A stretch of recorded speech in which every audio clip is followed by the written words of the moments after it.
South ఇండియాలోనే biggest sorry store మన Varahi silks మన విజయవాడ ఎంజీ రోడ్లో ప్రారంభం.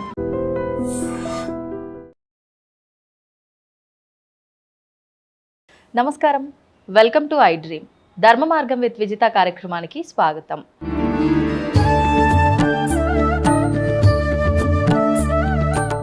ప్రస్తుతం మనతో పాటు ఉన్నారు శ్రీ విద్యా ఉపాసకురాలు మాత అన్నపూర్ణతో మాట్లాడి మరిన్ని విషయాలు వివరంగా తెలుసుకుందాం. అమ్మ నమస్కారం. శుభం. అమ్మ, నేను మీ గురించి విన్నంత వరకు కూడా ఎంతసేపు మన ధర్మాన్ని ముందుకు తీసుకెళ్ళాలి, మనం ఏదున్నా సేవ రూపంలో భగవంతుడికి మనం ఒక కృతజ్ఞత తెలుపుకోవాలి అనే విషయాలే ఎక్కువగా తెలియజేస్తున్నాయి. ఎక్కువగా అంటే మనం ఏ ఆలయంలో చూసినా, ఏ దైవ కార్యక్రమంలో చూసినా ఎక్కువగా ముందంజలో ఉండి కార్యక్రమాలు జరిపించేదంతా కూడా మగవారు ఎక్కువగా చేస్తూ ఉంటారు. పౌరోహిత్యం దగ్గర నుంచి, పూజల దగ్గర నుంచి. ఆడవారు ఏమున్నా వాళ్ళకు సపోర్ట్గా ఉంటూ ఉంటారు అని చెప్పి అనిపిస్తూ ఉంటుంది. కానీ మీ గురించి విన్నంత వరకు ప్రతి దాంట్లో మీరే ముందుగా ఉండి అన్ని కార్యక్రమాలు జరిపిస్తూ ఆఖరికి ఒక ఆలయాన్ని నిర్మించి ఆలయంలో లలితా పరమేశ్వరి అమ్మవారి విగ్రహ ప్రతిష్టాపన చేసి అమ్మవారి సేవలో మీరు నిమగ్నమైపోయి ఉంటున్నారు. అసలు ఇదంతా ఎందుకు చేయాలనిపించింది, ఎక్కడ మొదలైంది ఈ ప్రస్థానం అంతా కూడా, వాటి గురించి తెలియజేయండి అమ్మా. అంటే మా పూర్వీకులంతా లలిత అమ్మవారిని కొలిచిన వాళ్ళే. ప్రతి తరంలో పిల్లలు లేకుండా పోయినారు. 6 తరాలు పిల్లలు లేరు. మా నాన్నగారిని 6వ తరం పెంచుకున్నారు. ప్రతి తరంలో పిల్లలు లేకపోతే వాళ్ళు చూసి చూసి చూసి ఎవరో ఒకరిని పెంచుకోవటం, దత్తు చేసుకోవటం, అమ్మవారిని ప్రతిష్ట చేయటం, అట్లా 7-8 తరాల నుంచి వస్తుంది. 6వ తరం మా నాన్నగారు లలిత అమ్మవారిని మా ఊరు ఒలివేరని, తెనాలి దగ్గర ఒలివేరు. తెనాలి అమ్మ మీది? తెనాలి. ఓకే. ఆ ఒలివేరులో ప్రతిష్ట చేశారు లలిత అమ్మవారిని. అది కూడా ఎట్లా, అక్కడ వరసని 5 ఊళ్ళు, ఒక పెద్ద గాలివాన వస్తే 5 ఊళ్ళల్లోకి 5 శివలింగాలు కొట్టుకొచ్చి అక్కడ వెలిసినాయి. ఇప్పుడు స్వయంభూలింగం మొన్ననే వెళ్ళొచ్చాం మా వాళ్ళందరం. అవునా? అయితే ఆ ప్రతిష్ట చేసిన తర్వాత మా తాతగారిని పెంచుకున్నారు, మళ్ళీ మా నాన్నగారిని పెంచుకున్నారు. నాన్నగారిని పెంచుకున్న తాతగారికి కూడా పిల్లలు లేరు. అట్లాగే 6 తరాల నుంచి లేరు. అవును. ఓకే. పెంచుకున్న తర్వాత మేము 11 మంది పుట్టాం. మీ నాన్నగారికి 11 మంది సంతానం. మగవారా ఆడవారమ్మా? 4 మగ పిల్లలు, 7 ఆడపిల్లలు. 7 ఆడపిల్లల్లో నేను 2వ దాన్ని. ఓకే. మా అక్కకి నాకు మధ్యలో మా అన్నగారు ఉన్నారు. ఆయన వయసులో ఉండగానే నక్సలైట్లు ఎత్తుకుపోయి ఆయన ఎక్కడున్నాడో తెలియక లాస్ట్లో ఒక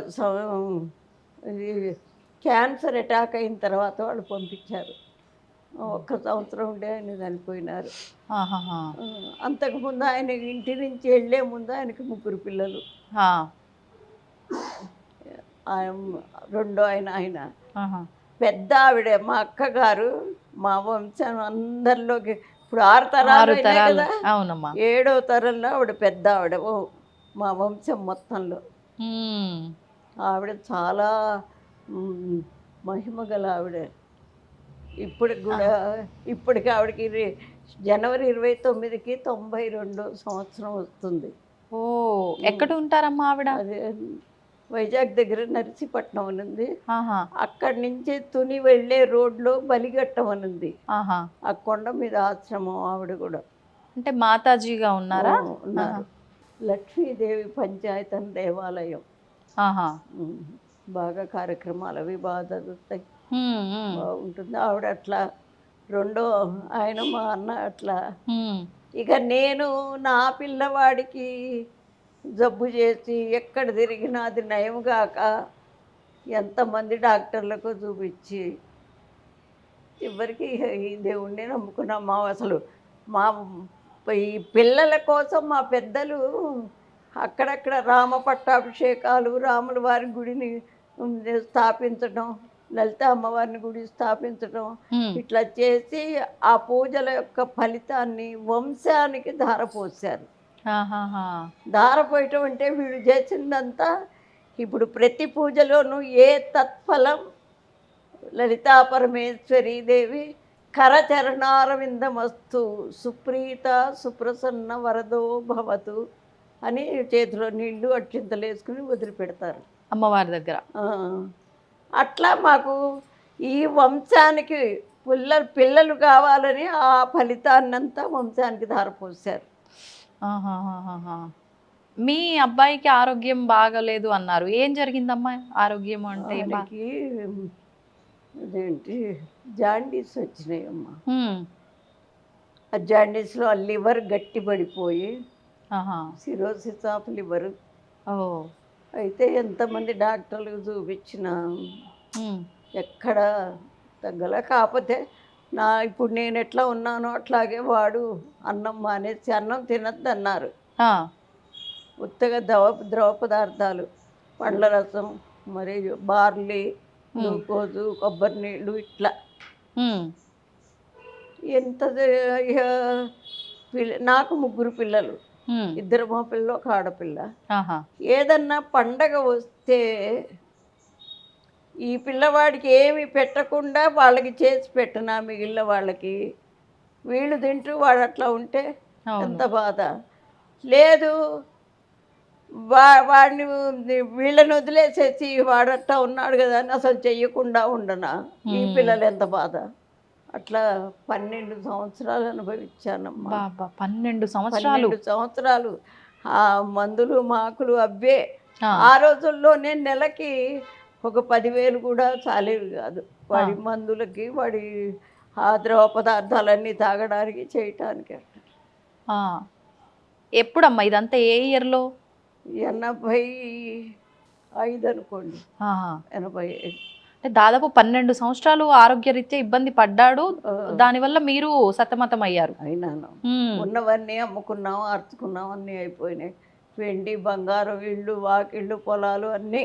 అప్పుడు అమ్మవారిని గట్టిగా నిలదీసి అడిగారు. ఇట్లా ఉన్నా నేను పూజలు బాగా చేసుకునేదాన్ని. మా ఇంట్లో అందరూ అంతే. అంటే మరి మా పెద్దలు ధారపోసారు కదా పుణ్యం అంతా. అవును. అయితే అమ్మాయి ఎన్నాళ్ళు ఇంకా ఇట్లా శక్తి పోతుంది, డబ్బు లేదు, మరి ఎట్లా ఇది ఏదన్నా ఒక పరిష్కారం చెయ్యి, ఉంచుతావా నలుగురిలో తిరిగేట్టు, ఆరోగ్యం బాగుండేట్టు చెయ్యి, లేదంటావా తీసుకెళ్ళిపో అని గట్టిగా అన్న నీళ్ళు మానేసి ఒక తపస్సులాగా చేసుకున్నా. ఆవిడ కల్లో ఒకసారి ఒక ముత్తైదులాగా కనిపించి కోటి కుంకుమార్చన చేయమని. ఏం చెప్పారు? కోటి కుంకుమార్చన. అమ్మవారికి లలిత సహస్రనామం కోటి కుంకుమార్చన అంటే 1,000 సార్లు చదవాలి అని చెప్పింది. అంటే అప్పటిదాకా మేము ఇళ్లలో ఏదో చేసుకోవటమే కానీ బయటికి వెళ్ళిన వాళ్ళం కాదు. ఆ రోజుల్లో అసలు ఆడవాళ్ళు బయటికి ఎవరు వస్తారు? అవును. ఇక అది చేశాను. చేసిన తర్వాత లాస్ట్ డే రోజు మామూలుగా అంటే అన్నీ మిరాకిల్స్ అనమాట. ఆ కోటి కుంకుమార్చన చేయాలంటే ఆడవాళ్ళు వచ్చి చదవాలి. అవును. అక్కడే మేము ఉన్న చోటే పక్కనే ఒక ఆంజనేయ స్వామి గుడి ఉంటే ఆ గుడిలో పెట్టి. ఎక్కడమ్మా అప్పుడు ఎక్కడున్నారు? తెనాలి నందులపేట అని అక్కడ ఉన్నాము. ఆ పక్కనే ఉంది ఆంజనేయ స్వామి గుడి. మొదలు పెట్టా కార్తీక మాసంలో. అంటే కార్తీక మాసం అంతే అంతా ఉపవాసాలు ఉంటారు కదా, తప్పనిసరిగా చదువుతారని. ఉంటే 10 రోజులైంది. మహా అయితే మొత్తం మీద 10 రోజుల్లో 15 మంది వచ్చారు, 20 మంది వచ్చారు. అప్పుడు ఇప్పుడు అంటే మానవులం కదండి, ఎంత పూజ చేసినా ఎంత ఉన్నా మన ఇది మనకు ఉంటుంది. ఆ లక్షణం మానవ లక్షణం. ఇక అయ్యో ఇంత సంకల్పం చేశాను, ఎవ్వరు రావట్లేదు, 40 రోజులే పెట్టుకున్నాను. మీరు సమయం పెట్టుకున్నారు సంకల్పంగా 40 రోజులని. ఓకే. అప్పుడు పుష్పగిరి స్వామి పెద్ద స్వామి వారు వచ్చి అక్కడ ఉన్నారు. అక్కడికి వెళ్ళాను. ఆ, స్వామి ఇట్లా జరిగింది ఇది సంగతి అంటే ఏంటి ఇది చెప్పింది ఎవరే ఆవిడ కదా, ఉమ్, ఆవిడే చూసుకుంటుంది. స్వామి ఏమి లేదు బలాని రోజున ఇట్లాగే అన్నారు. బలాని రోజున పొద్దున పుట్ట శనివారం నాడు నేను వస్తున్నా, లలితా సహస్రనామ వివరణ చెప్తాను ఇట్లాగే అన్నారండి. అప్పటికి నేను జాబ్ చేస్తున్నా. ఆహా, ఒక శుద్ధ ముక్క కొనుక్కుని ఉమ్, మీ ఏంటి ఆ తెనాల్లో మీ ప్రాంతంలో ఎన్ని గుళ్ళు ఉన్నాయో వెళ్ళి అన్ని చోట్ల బోర్డు మీద నువ్వే రాయాలి. ఏమనమ్మా? ఏమని, బలాని శనివారం రోజు ఇన్ని గంటలకి స్వామీజీ వస్తున్నారు, వారు లలితా సహస్రనామ వివరణ చెప్తున్నారు కాబట్టి అందరు భక్తులందరూ రావాల్సింది. ఉమ్, రాసి వచ్చా. అంటే అప్పుడు లెక్చర్ చేస్తున్నానమ్మా. లెక్చరర్గా చేస్తున్నారు మీరు. ఆహా, అది ఆ బోర్డు అంటే ఎత్తుగా ఉంటుంది, నేను పొట్టి మనిషిని, నన్నే రాయమన్నారు ఆయన. ఆ, 9 గంటలు అయిన తర్వాత అప్పుడు వెళ్ళి ఆ, ఆ వాచ్మెన్ని బతిమిలాడి నేనే స్టూల్ ఎక్కి నేనే రాసుకున్నా. ఆ, అట్లాగే ఆ రోజు వచ్చారు, రానే వచ్చింది, ఆయన వచ్చారు. ఉమ్. పొద్దున 8 గంటలకు వచ్చారు. జనం బాగా వచ్చారు. స్వామివారు వచ్చినప్పటికీ మీరు సంకల్పంలో చెప్పుకున్న 40 రోజుల్లో ఎన్నో రోజుకి వచ్చారమ్మా మీరు? నేను 15వ రోజు 15వ రోజు వచ్చాను. ఇక సరే ఆయన అన్నీ చెప్పారు. లలితా సహస్రం చదవడం అంటే ఆడవాళ్ళకి భగవంతుడు చాలా అవకాశాలు ఇచ్చాడు. ఏమి తినందే చదవకూడదు అనేది లేదు. అసలు శాస్త్రాల్లో భగవంతుడు ఎక్కడ లేడు, మీ మనస్సులోనే ఉన్నాడు. కాబట్టి ఆయన్ని ముందు తృప్తిపరచాలి. మీరు వేళటికి శుభ్రంగా స్నానం చేసుకుని అంతో ఇంతో టిఫిన్ తినేసి రండి, చెయ్యొచ్చు. ఇది లోక కళ్యాణం కోసం మొదలుపెట్టింది. ఆయన చెప్పారు ఆ మాట అని చెప్పారు. ఆ రోజు నుంచి ప్రతిరోజు మధ్యాహ్నం 3 అయ్యేది పూజ అవ్వటానికి, అంత జనం. ఓహో, ఆ రోజు నుంచి అన్నట్టుగానే కరెక్ట్గా 40 రోజుల్లో అయిపోయింది. దాదాపు ఎంత సంఖ్యలో వచ్చేవారమ్మా? కనీసం 100 మంది అట్లా వచ్చేవాళ్ళు. ముందు 10 మంది 15 మంది కాస్త చూడండి. కరెక్ట్గా 40 రోజులకి అయిపోయింది. కోటి అయిపోయింది. అంటే నేను చేశాను అని నేను అన్ను. ఆవిడ ఎంత మిరాకిల్స్ చూపించిందంటే అమ్మవారు, వంట వాళ్ళని పిలిచాం. ఆఖరి రోజు హోమం ఉంటుంది అన్నదానానికి. వాళ్ళు కూతురు, అల్లుడు, కొడుకు, కోడలు, ఆవిడే 5గురు. వాళ్ళ 5గురు 4000 మందికి కావాల్సిన సరుకంతా వాళ్ళే పట్టుకొచ్చారండి. వాళ్ళని వీళ్ళని అడిగి ఆవిడ అన్నం తినకుండా మరి ఏంటి ఇప్పటిదాకా బ్రాహ్మలు ఎవరు ఏంటి ఆడవాళ్ళు ఇట్లా చేసిన వాళ్ళు లేరు, ఆవిడ చేస్తోంది కాబట్టి మీరు ఎంతో కొంత సాయం చేయండి అని వాళ్ళు తీసుకొచ్చారండి. అయిపోయింది ఆ రోజు. బాగా చాలా బ్రహ్మాండంగా అయింది. అప్పుడు ఒక ఆవిడకి ఒంటి మీదకి అంటే ఆ మనస్సులోకి వచ్చిన దాన్ని వాళ్ళు తట్టుకోలేక ఒక విధంగా అయిపోతారు. వచ్చిన ఆలోచన తట్టుకోలేక అంటే ఒంటి మీదకి రావటం అంటే అది. ఆవిడ ఏం చెప్పింది, మీరు మీ అబ్బాయిని రాయవేలూరు తీసుకెళ్ళండి, వాడికి తగ్గిపోతుంది అని. మేము అప్పటిదాకా అన్ని ప్రయత్నాలు చేసి ఇక మెదలకుండా ఊరుకున్నాం ఆ మందులు వాడుతూ. సరే అయితే అయిపోగానే ఒక 2 రోజులకో 3 రోజులకో వెళ్ళాం పిల్లాడిని తీసుకుని. వెళితే అక్కడ రాయవేలూరులో క్రిస్టియన్ హాస్పిటల్, అది ట్రైనింగ్ సెంటర్ అనుకుంటా, రీసెర్చ్ సెంటర్. వాళ్ళన్నీ చూసి 40 రోజులు టెస్ట్ చేశారండి వాళ్ళు. రోజు ఒకటి టెస్ట్లకే 40 రోజులు. 40 రోజులు అసలు ఏంటి అనేది. అప్పుడు వాడు తేల్చింది ఏమిటంటే లివరు గట్టిపడ్డ మాట వాస్తవమే. ఎందుకు గట్టిపడ్డది అంటే రక్త ప్రసరణ దానికి లేదుట. అంటే 4 వెయిన్స్ మూసుకుపోయినాయిట. లివర్ నుంచి హార్ట్కి వచ్చే వెయిన్స్. ఓహోహోహో. ఆపరేషన్ చేశారు. 40 రోజుల తర్వాత చేశారు. సక్సెస్ అయింది అది. ఒక అక్కడ ఒక ఫెసిలిటీ ఏమిటంటే అప్పుడు కాదు ఇప్పుడైనా ఎవరు వెళ్ళినా ముందు మనం డబ్బులు తీసుకెళ్ళక్కర్లా, ఏదో కొంత తీసుకుని వెళితే వాళ్ళు మనం అక్కడ ఉన్న వాళ్ళు మనకి అన్నీ వాళ్ళే వాడతారు, భోజనం వాళ్ళే పెడతారు. ఎంతమంది ఉన్నా ఎంతమంది కాదు, పేషెంట్ ఆ పేషెంట్తో ఉన్న వాళ్ళకి. అయితే చివరికి వెళ్ళేప్పుడు బిల్లు కట్టాలి. ఈ లోపల మనం చేసే ప్రయత్నాలు చేసుకోవచ్చు. అవును, అట్లా సరే చేసాం, బాగానే ఉంది. లాస్ట్కి 28,000 బిల్లు ఆగిపోయిందండి. కట్టాల్సింది ఇంకా బాకీ ఉంది అక్కడ. అయితే ఇక అప్పటికి అయిపోయినాయి. ఎంత అయిందమ్మా అప్పుడు సుమారుగా బిల్లు? మొత్తం సుమారుగా 3 లక్షలు అయింది. 3 లక్షలు అయింది.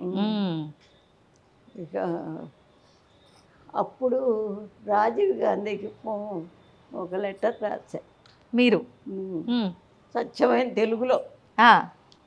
ఏమని, ఇట్లా జరిగింది, ఇట్లా పిల్లాడికి ఇట్లా. వాళ్ళు ఏంటంటే బిల్లు కట్టకపోతే పేషెంట్ని పంపించరు. ముందే లాయర్ చేత మన ఉన్న అడ్రస్సు అన్నీ, మనం ఎక్కడ పుట్టాం అన్నీ రాసుకుంటారు వాళ్ళు ముందు జాయిన్ చేసేప్పుడే. అందుకని ఎటు తప్పించుకునే వీలు లేదు. అవును, రాసాము. ఆయనకి రాస్తే మరి అమ్మవారి మహత్యం కాకపోతే అప్పటికి 3 కోట్ల మంది ఉన్నారు మన జనాభా. ఈ 3 కోట్ల మందిలో నేను ఏ విధం అండి, ఎక్కడ అసలు నా ఉనికి ఎక్కడ? మరి అది ఆయన దాకా పోయింది అంటే అది ఎంత మిరాకిల్ అండి. చూశారు, వెంటనే ఎవరినో పంపించారు, అక్కడంతా ఎంక్వైరీ చేసుకుని అప్పటి నుంచి పిల్లవాడు ఎప్పుడు వచ్చినా మందులు ఉచితంగా అన్నీ ఇచ్చి ఏర్పాట్లు రాసేసారు ఆయన. మళ్ళీ మళ్ళీ మళ్ళీ వచ్చే ట్రీట్మెంట్లకు అన్నిటికీ ఉచితమే. ఇక వచ్చేసాం అనుకో. ఎంత చక్కటి ఆలోచన చేశారమ్మా మీరు.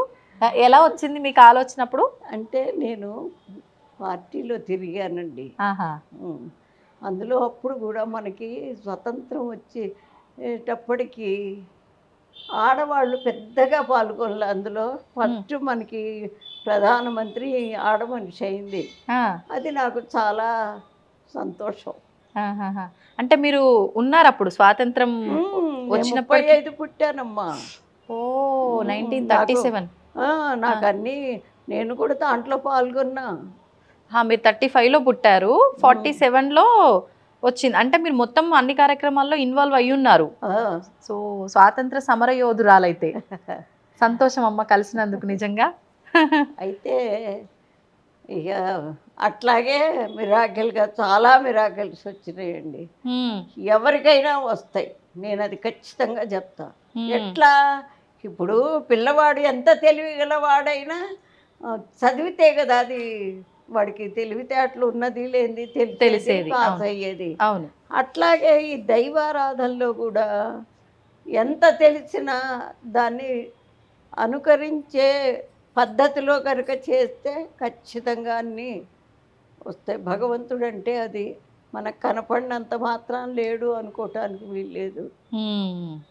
భగవంతుడు ఉండబట్టే ఇప్పుడు ఆ భగవంతుడి వల్ల మనం ఈ లోకంలోకి వచ్చి కొన్ని పనులు చేస్తాం. కొన్ని డ్యూటీలు ఆవిడ మనకు అప్పచెప్పింది.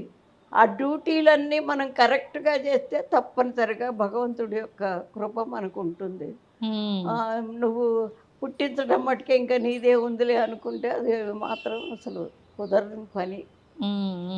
అట్లా చేస్తానే ఈ పిల్లవాడు ఇంకో మిరాకిల్ ఏంటో తెలుసా అండి, వీడు జబ్బు పడ్డప్పుడు 9th ఏదో చదువుతున్నాడు మా అబ్బాయి.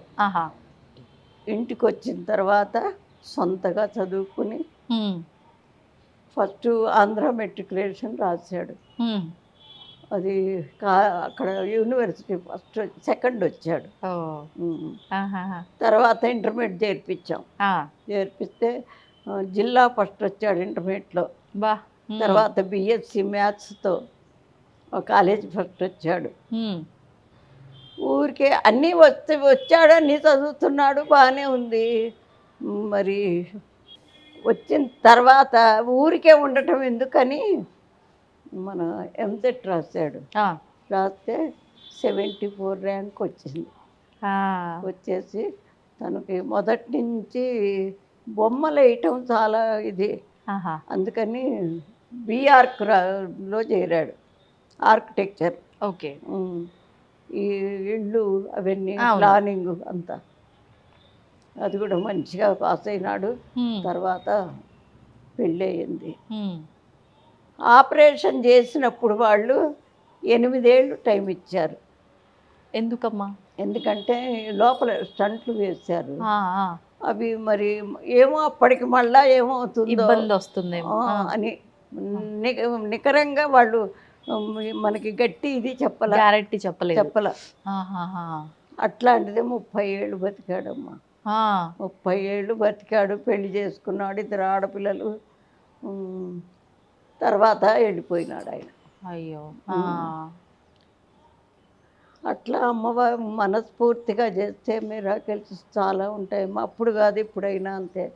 ఇప్పుడు ఇదే సేమ్ చూడండి, ఎన్నో ఏళ్ళ నుంచి చేస్తున్నాను పూజలు. అబ్బో కాశీలో కూడా చేసి వచ్చా, కోటి కుంకుమార్చన. కాశీలో చేయటం అంటే మరి కూర్చుని చేసే వాళ్ళు ఉండాలిగా. అవును. అంత సొంత నా డబ్బు పెట్టుకుని 50 మందిని తీసుకుని వెళ్ళి, ఇక్కడ నుంచి తీసుకెళ్లారా? తెనాలి నుంచి తీసుకెళ్లారు. తీసుకుని వెళ్ళి అక్కడ కూడా ఒక పెద్ద ఆంధ్రాశ్రమం అని ఉంది. అక్కడ శుభ్రంగా వాళ్ళు పెద్ద హాల్ ఒకటి ఇస్తారు. 13 గదులు తీసుకున్నా అందరికి. అది అన్ని హోమాలు చేసి అక్కడ చాలా ఇది చేసాం. అవన్నీ మరి అంటే ఎప్పుడైతే మానవుడు ఊరికే కిరికిరి అభిప్రాయాలు ఎప్పుడు వస్తాయో ఏ పని కాదు, శంక ఉండొద్దు. అప్పటికప్పుడు శంక లేకుండా ఉన్న పని అయినా తర్వాత అది ట్రబుల్ వస్తుంది తప్పనిసరిగా. ఇప్పుడు ఏ కిరికిరి చేసుకున్నా అమ్మవారిని తలుచుకున్నా అప్పటికి మంచిగా రావచ్చు, సక్సెస్ అవ్వచ్చు. కానీ ఒకప్పటికి అది తప్పనిసరిగా ఇదైపోతుంది. ఇప్పుడు మీ అబ్బాయి వాళ్ళ పిల్లలు, మీ కోడలు ఎక్కడున్నారమ్మా? మీతోనే ఉంటున్నారా? లేదు, అక్కడ బడంగపేట అని, బడంగపేటలో ఇల్లు కట్టుకున్నాడు. ఒక మనవరాలు ఇప్పుడు నా దగ్గరే ఉంది.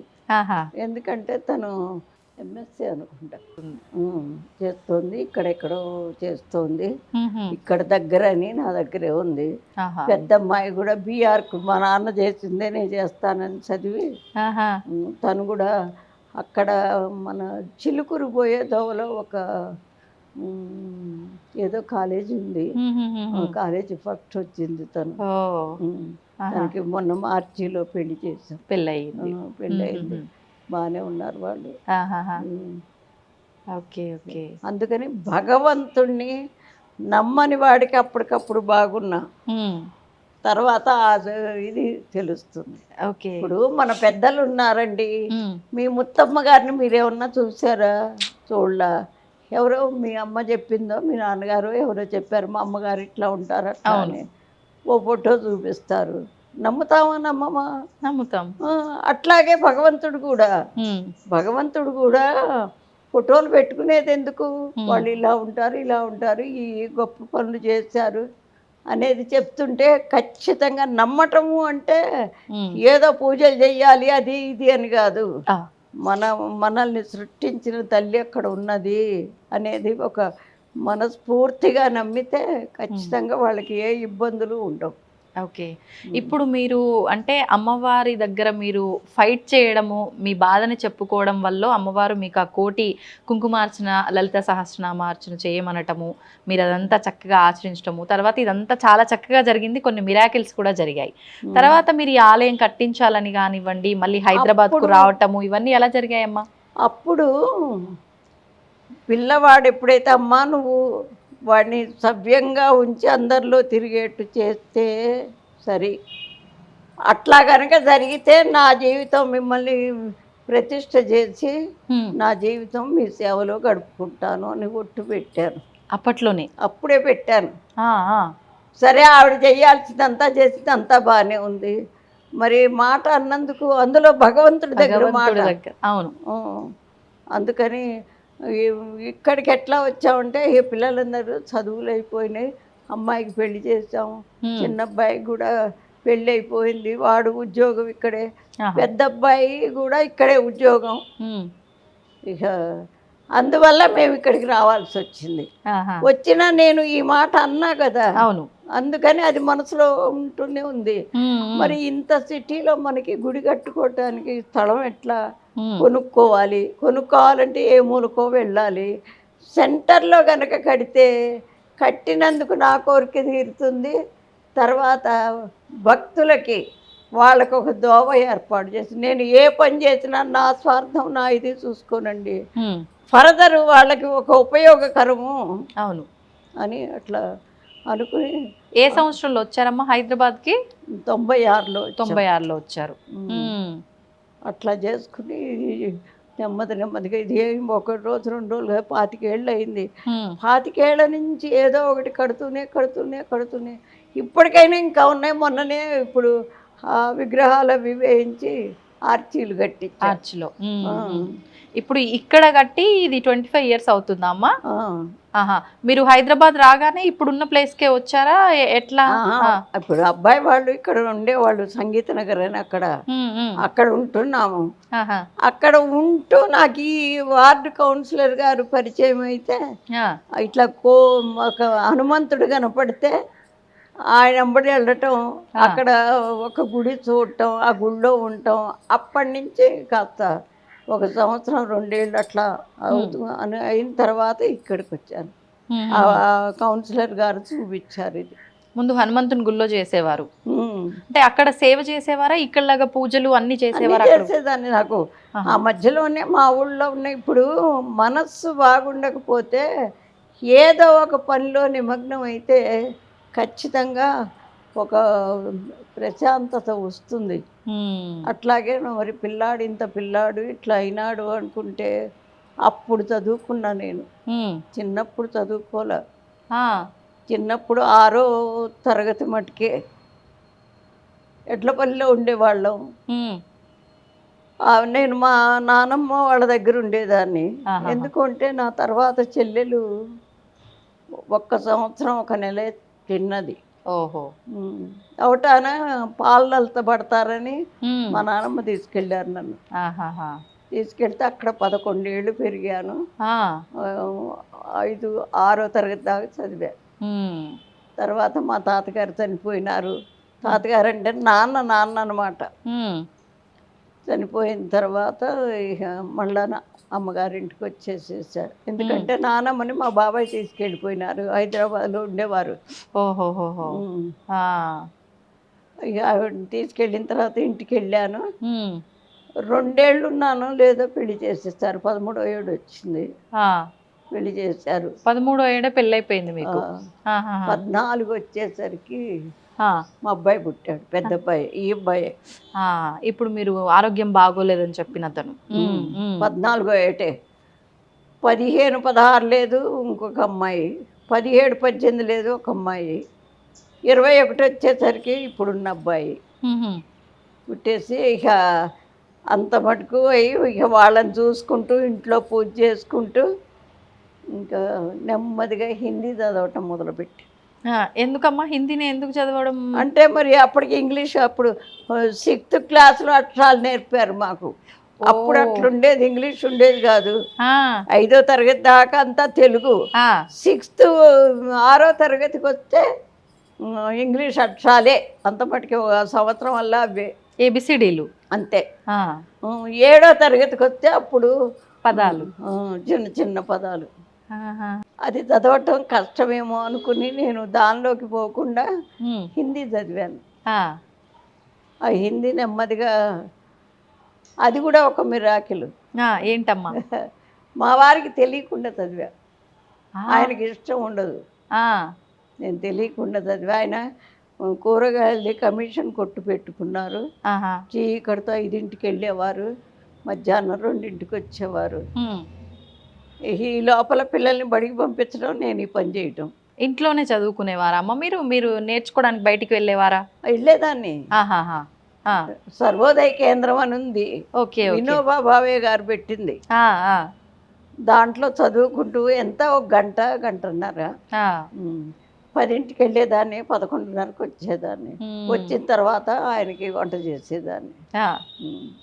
ఓకే. అట్లా ఎప్పుడు చెప్పారమ్మా మళ్ళీ మీ వారికి? నేను ప్రవీణ పాస్ అయినా. ఆ. ప్రవీణ్ అంటే బిఏతో సమానం, హిందీ. ఓహో. ఉమ్. అయిన తర్వాత ట్రైనింగ్కి వెళ్ళాలని, టీచర్ టీచర్ ట్రైనింగ్ అనుకుంటే ఇక అప్పుడు చెప్పడం తప్పలా. ఇట్లా గంటన్నర కాదుగా ట్రైనింగ్ అంటే. అవును అవును. చాలా టైం పడుతుంది, అక్కడే ఉండాలి. 10ంటికి వెళ్ళినా కానీ 2ంటి దాకా ఉండాలి, మళ్ళీ సాయంత్రం వెళ్ళాలి. అయ్యే చెప్పక తప్పలా చెప్పాను. అప్పుడు ఏంటి వారి రియాక్షన్? వద్దన్నారా? మానేశానికి ఏం చేస్తాం. అయిన తర్వాత ఏ ట్రైనింగ్ లేకపోయినా ఎంఏ చదివాను హిందీలోనే, సాహిత్యరత్న. ఓ, వారికి తెలుసా మీరు ఇది చదువుతున్నట్టు? మళ్ళీ అది కూడా చెప్పలే. సాహిత్యరత్న చదివాను. కాకపోతే ట్రైనింగ్కి వెళ్ళాలి అనుకుంటే మరి జనరల్ క్వాలిఫికేషన్ కావాలన్నారు. నేను చదివింది 6వ తరగతి. అప్పుడు ఆంధ్ర మెట్రిక్ చదివాను. అది కూడా ఈ ట్యుటోరియల్ కాలేజీలు ఉంటాయి చూడండి, అవును, అట్లాంటి కాలేజీలో. పాపం నేను గృహిణినని, మరి పిల్లల్ని ఇట్ట పెట్టుకుని చదువు మీద ఆపేక్షత వస్తుందని వాళ్ళు క్లాసులు నా సమయానికి అనుకూలంగా మార్చారండి. ఎక్కడున్నారో కానీ నిజం చెబుతున్నా. హిందీ కూడా అంతే. అయితే ఇంకా నెమ్మదిగా ఇంటర్మీడియట్ చదివాను, బిఏ చదివాను, ఎంఏ చదివాను. ఇది ఎంఏ అయిపోయింది. అప్పుడు ఉద్యోగం చేశాను. ఉద్యోగాలు చేరాను. ఫస్ట్ పార్ట్ టైంకి వెళ్ళాను హిందీ లెక్చరర్గా తెనాలి జేఎంజే కాలేజీలో. వెళ్తే అది కూడా తెలియదు ఆయనకి. అంటే జాబ్కి వెళ్ళినప్పుడు కూడా చెప్పలే మీరు? పార్ట్ టైం అంటే 8ంటికి వెళ్ళిపోవటం, 12ంటికి రావటం. ఓ, ఇంకా మేనేజ్ చేసుకోవచ్చులే చెప్తే ఒప్పుకోరని. ఆ చదువు మీద ఆపేక్ష అట్లా ఉండేదండి. నాకు ఎంత ఇష్టమో. ఎందుకమ్మా అంత? ఏమో మరి చదివాను. అప్పుడు అక్కడ చేసుకుంటూనే విడిగా కాన్వెంట్ పెట్టాను, ఇంగ్లీష్ మీడియం కాన్వెంట్. మీరే? 5గురు టీచర్స్. ఆ రోజుల్లో ఆడవాళ్ళు ఎవరు అట్లా పెట్టిన వాళ్ళు లేరు. పెట్టాను. 1000 మంది పిల్లలు చేరారు. 1000 మంది? 14 మంది టీచర్లు ఉండేవాళ్ళు. మొదట ఎంతమంది టీచర్లు, ఎంతమంది పిల్లలతో స్టార్ట్ అయింది? మొదట అంటే ఒక 20 మందితో స్టార్ట్ అయింది. అది ఆడవాళ్ళు ఎవరు చెప్పేవాళ్ళు లేరు అప్పుడు. అవును. అందువల్ల ఆడవాళ్ళు ఆవిడ బాగా చెబుతుంది అని, అది గంగానమ్మపేట తెనాలి, దాంట్లో అది బాగా సాగింది. అప్పుడు చెప్పాల్సి వచ్చింది. అప్పుడు ఎందుకంటే మరి అంత పెద్ద ఇన్స్టిట్యూట్ నడపటం అంటే కొంచెం కష్టమే కదా. ఇటేమో కాలేజీకి వెళ్ళటం, అటు అది చూడటం. అప్పుడు చెప్పాను, ఇంకేమనలేదు. తర్వాత 12 ఏళ్ళు అట్లా జరిగింది బాగా. 77 గాలివాన్ వచ్చింది ఒకటి, దివిసీమ గాలివాన. అప్పుడు ఆ గాలివానకి మేము పెట్టిన స్కూల్ పెట్టిన ఇల్లు పడిపోయింది. అయ్యో. అక్కడి నుంచి ప్లేస్ మార్చాం. మార్చిన తర్వాత రిక్షాల గూడు రిక్షాలు. అప్పుడు రిక్షాల్లో కొంతమంది వచ్చేవాళ్ళు, కానీ ఎట్లయినా స్ట్రెంగ్త్ తగ్గింది.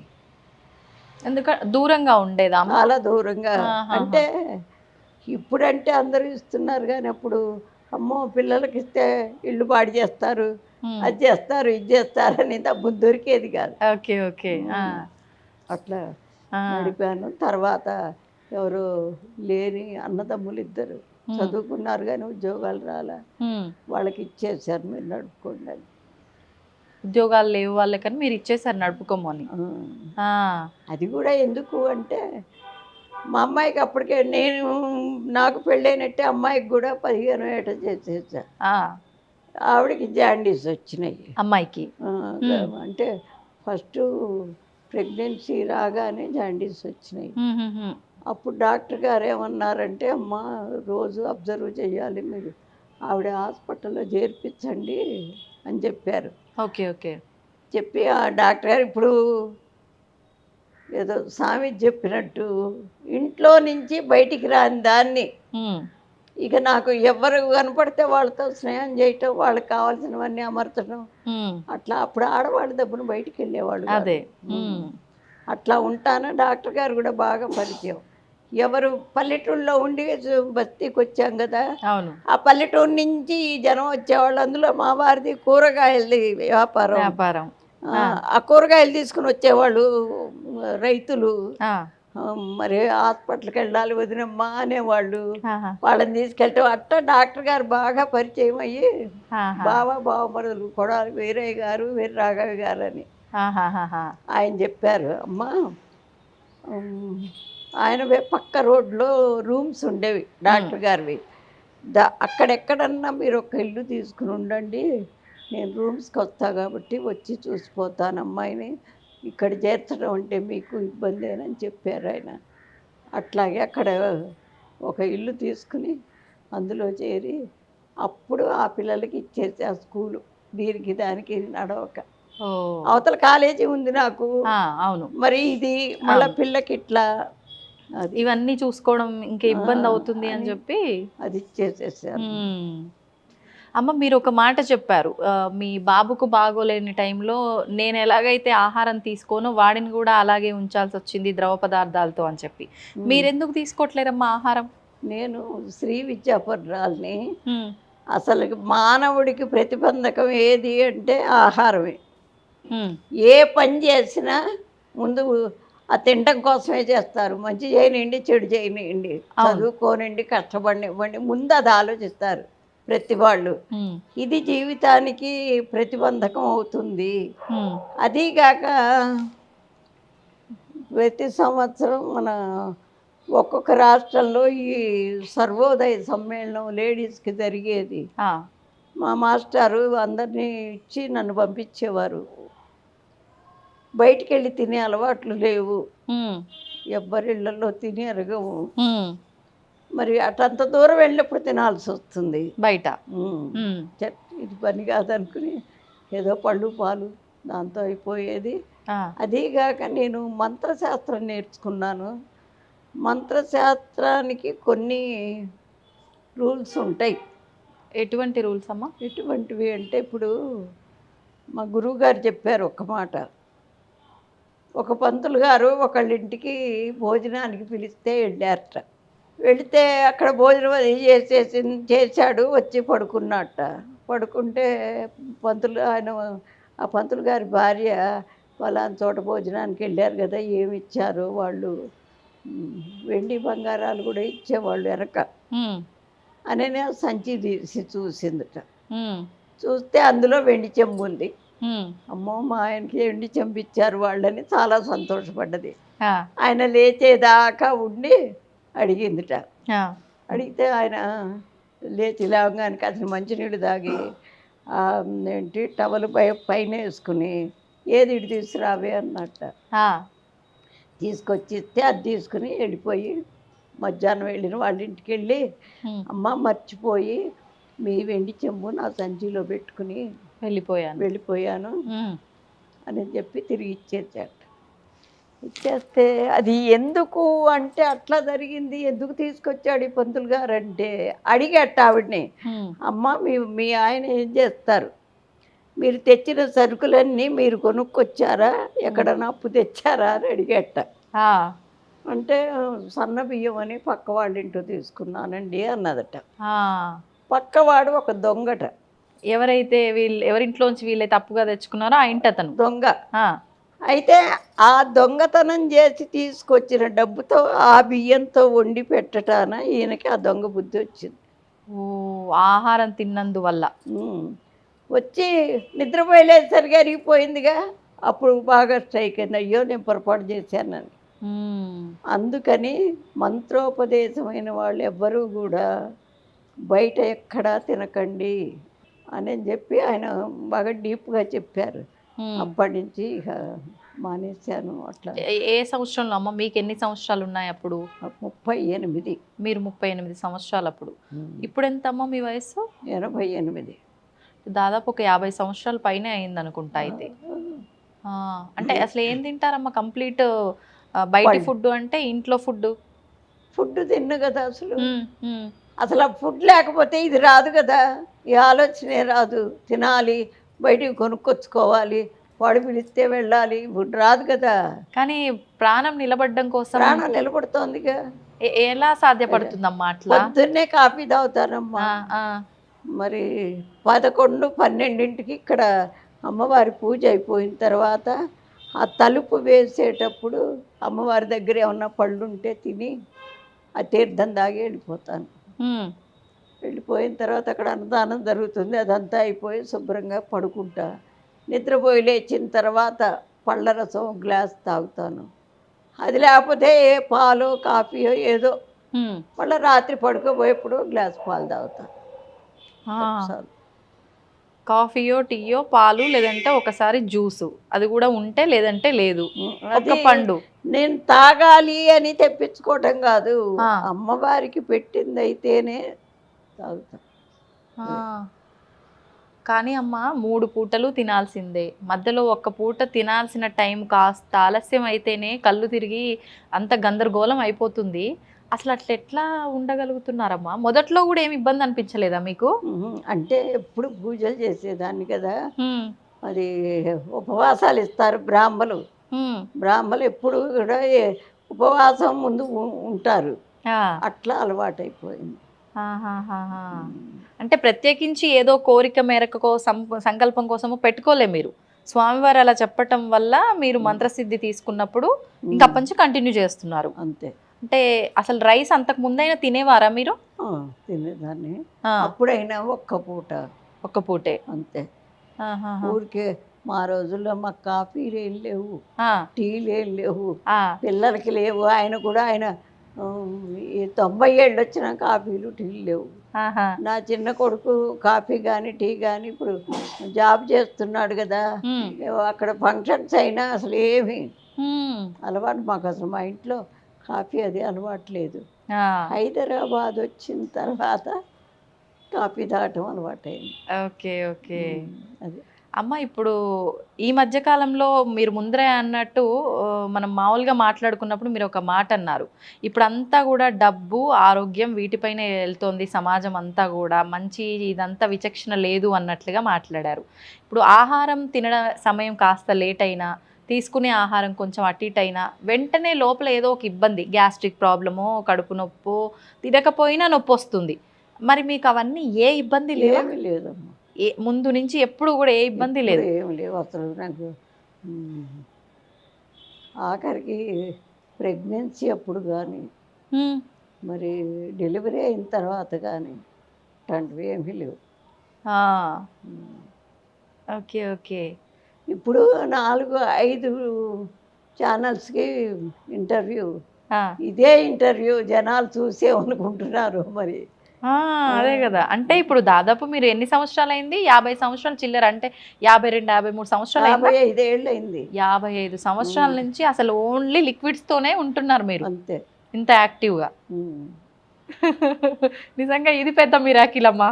ఇప్పటి వరకు మీరు చెప్పిన మిరాకిల్స్ అన్ని ఒక ఎత్తు అయితే, ఇది ఇంకా పెద్ద మిరాకిల్. అందరికీ సాధ్యపడుతుంది అంటారా అమ్మ ఇట్లా? తప్పకుండా పడుతుంది, పట్టుదల ఉండాలి.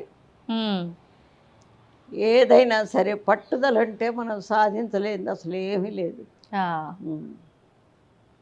ఖచ్చితంగా మనం సాధిస్తాము అనే పట్టుదల, సాధించాలి అనే పట్టుదల ఉంటే ఖచ్చితంగా వెంటనే కాకపోయినా తర్వాత అయినా, ఇంకా కొన్నాళ్ళు పోయిన తర్వాత అయినా మనం అనుకున్నది తప్పకుండా సాధిస్తాం, ఏ విషయంలో అయినా. సూపర్ అమ్మ.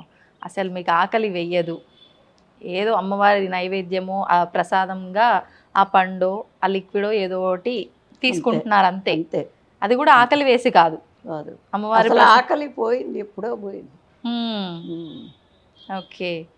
ఇంట్లో వాళ్ళు కూడా ఎప్పుడు అడ్డు చెప్పలేదమ్మా? అంటే ఎందుకు ఇట్లా తినకుండా ఉండడము అది అసలు నా దగ్గర మాట్లాడే అంత ఇది లేదు పిల్లలకి.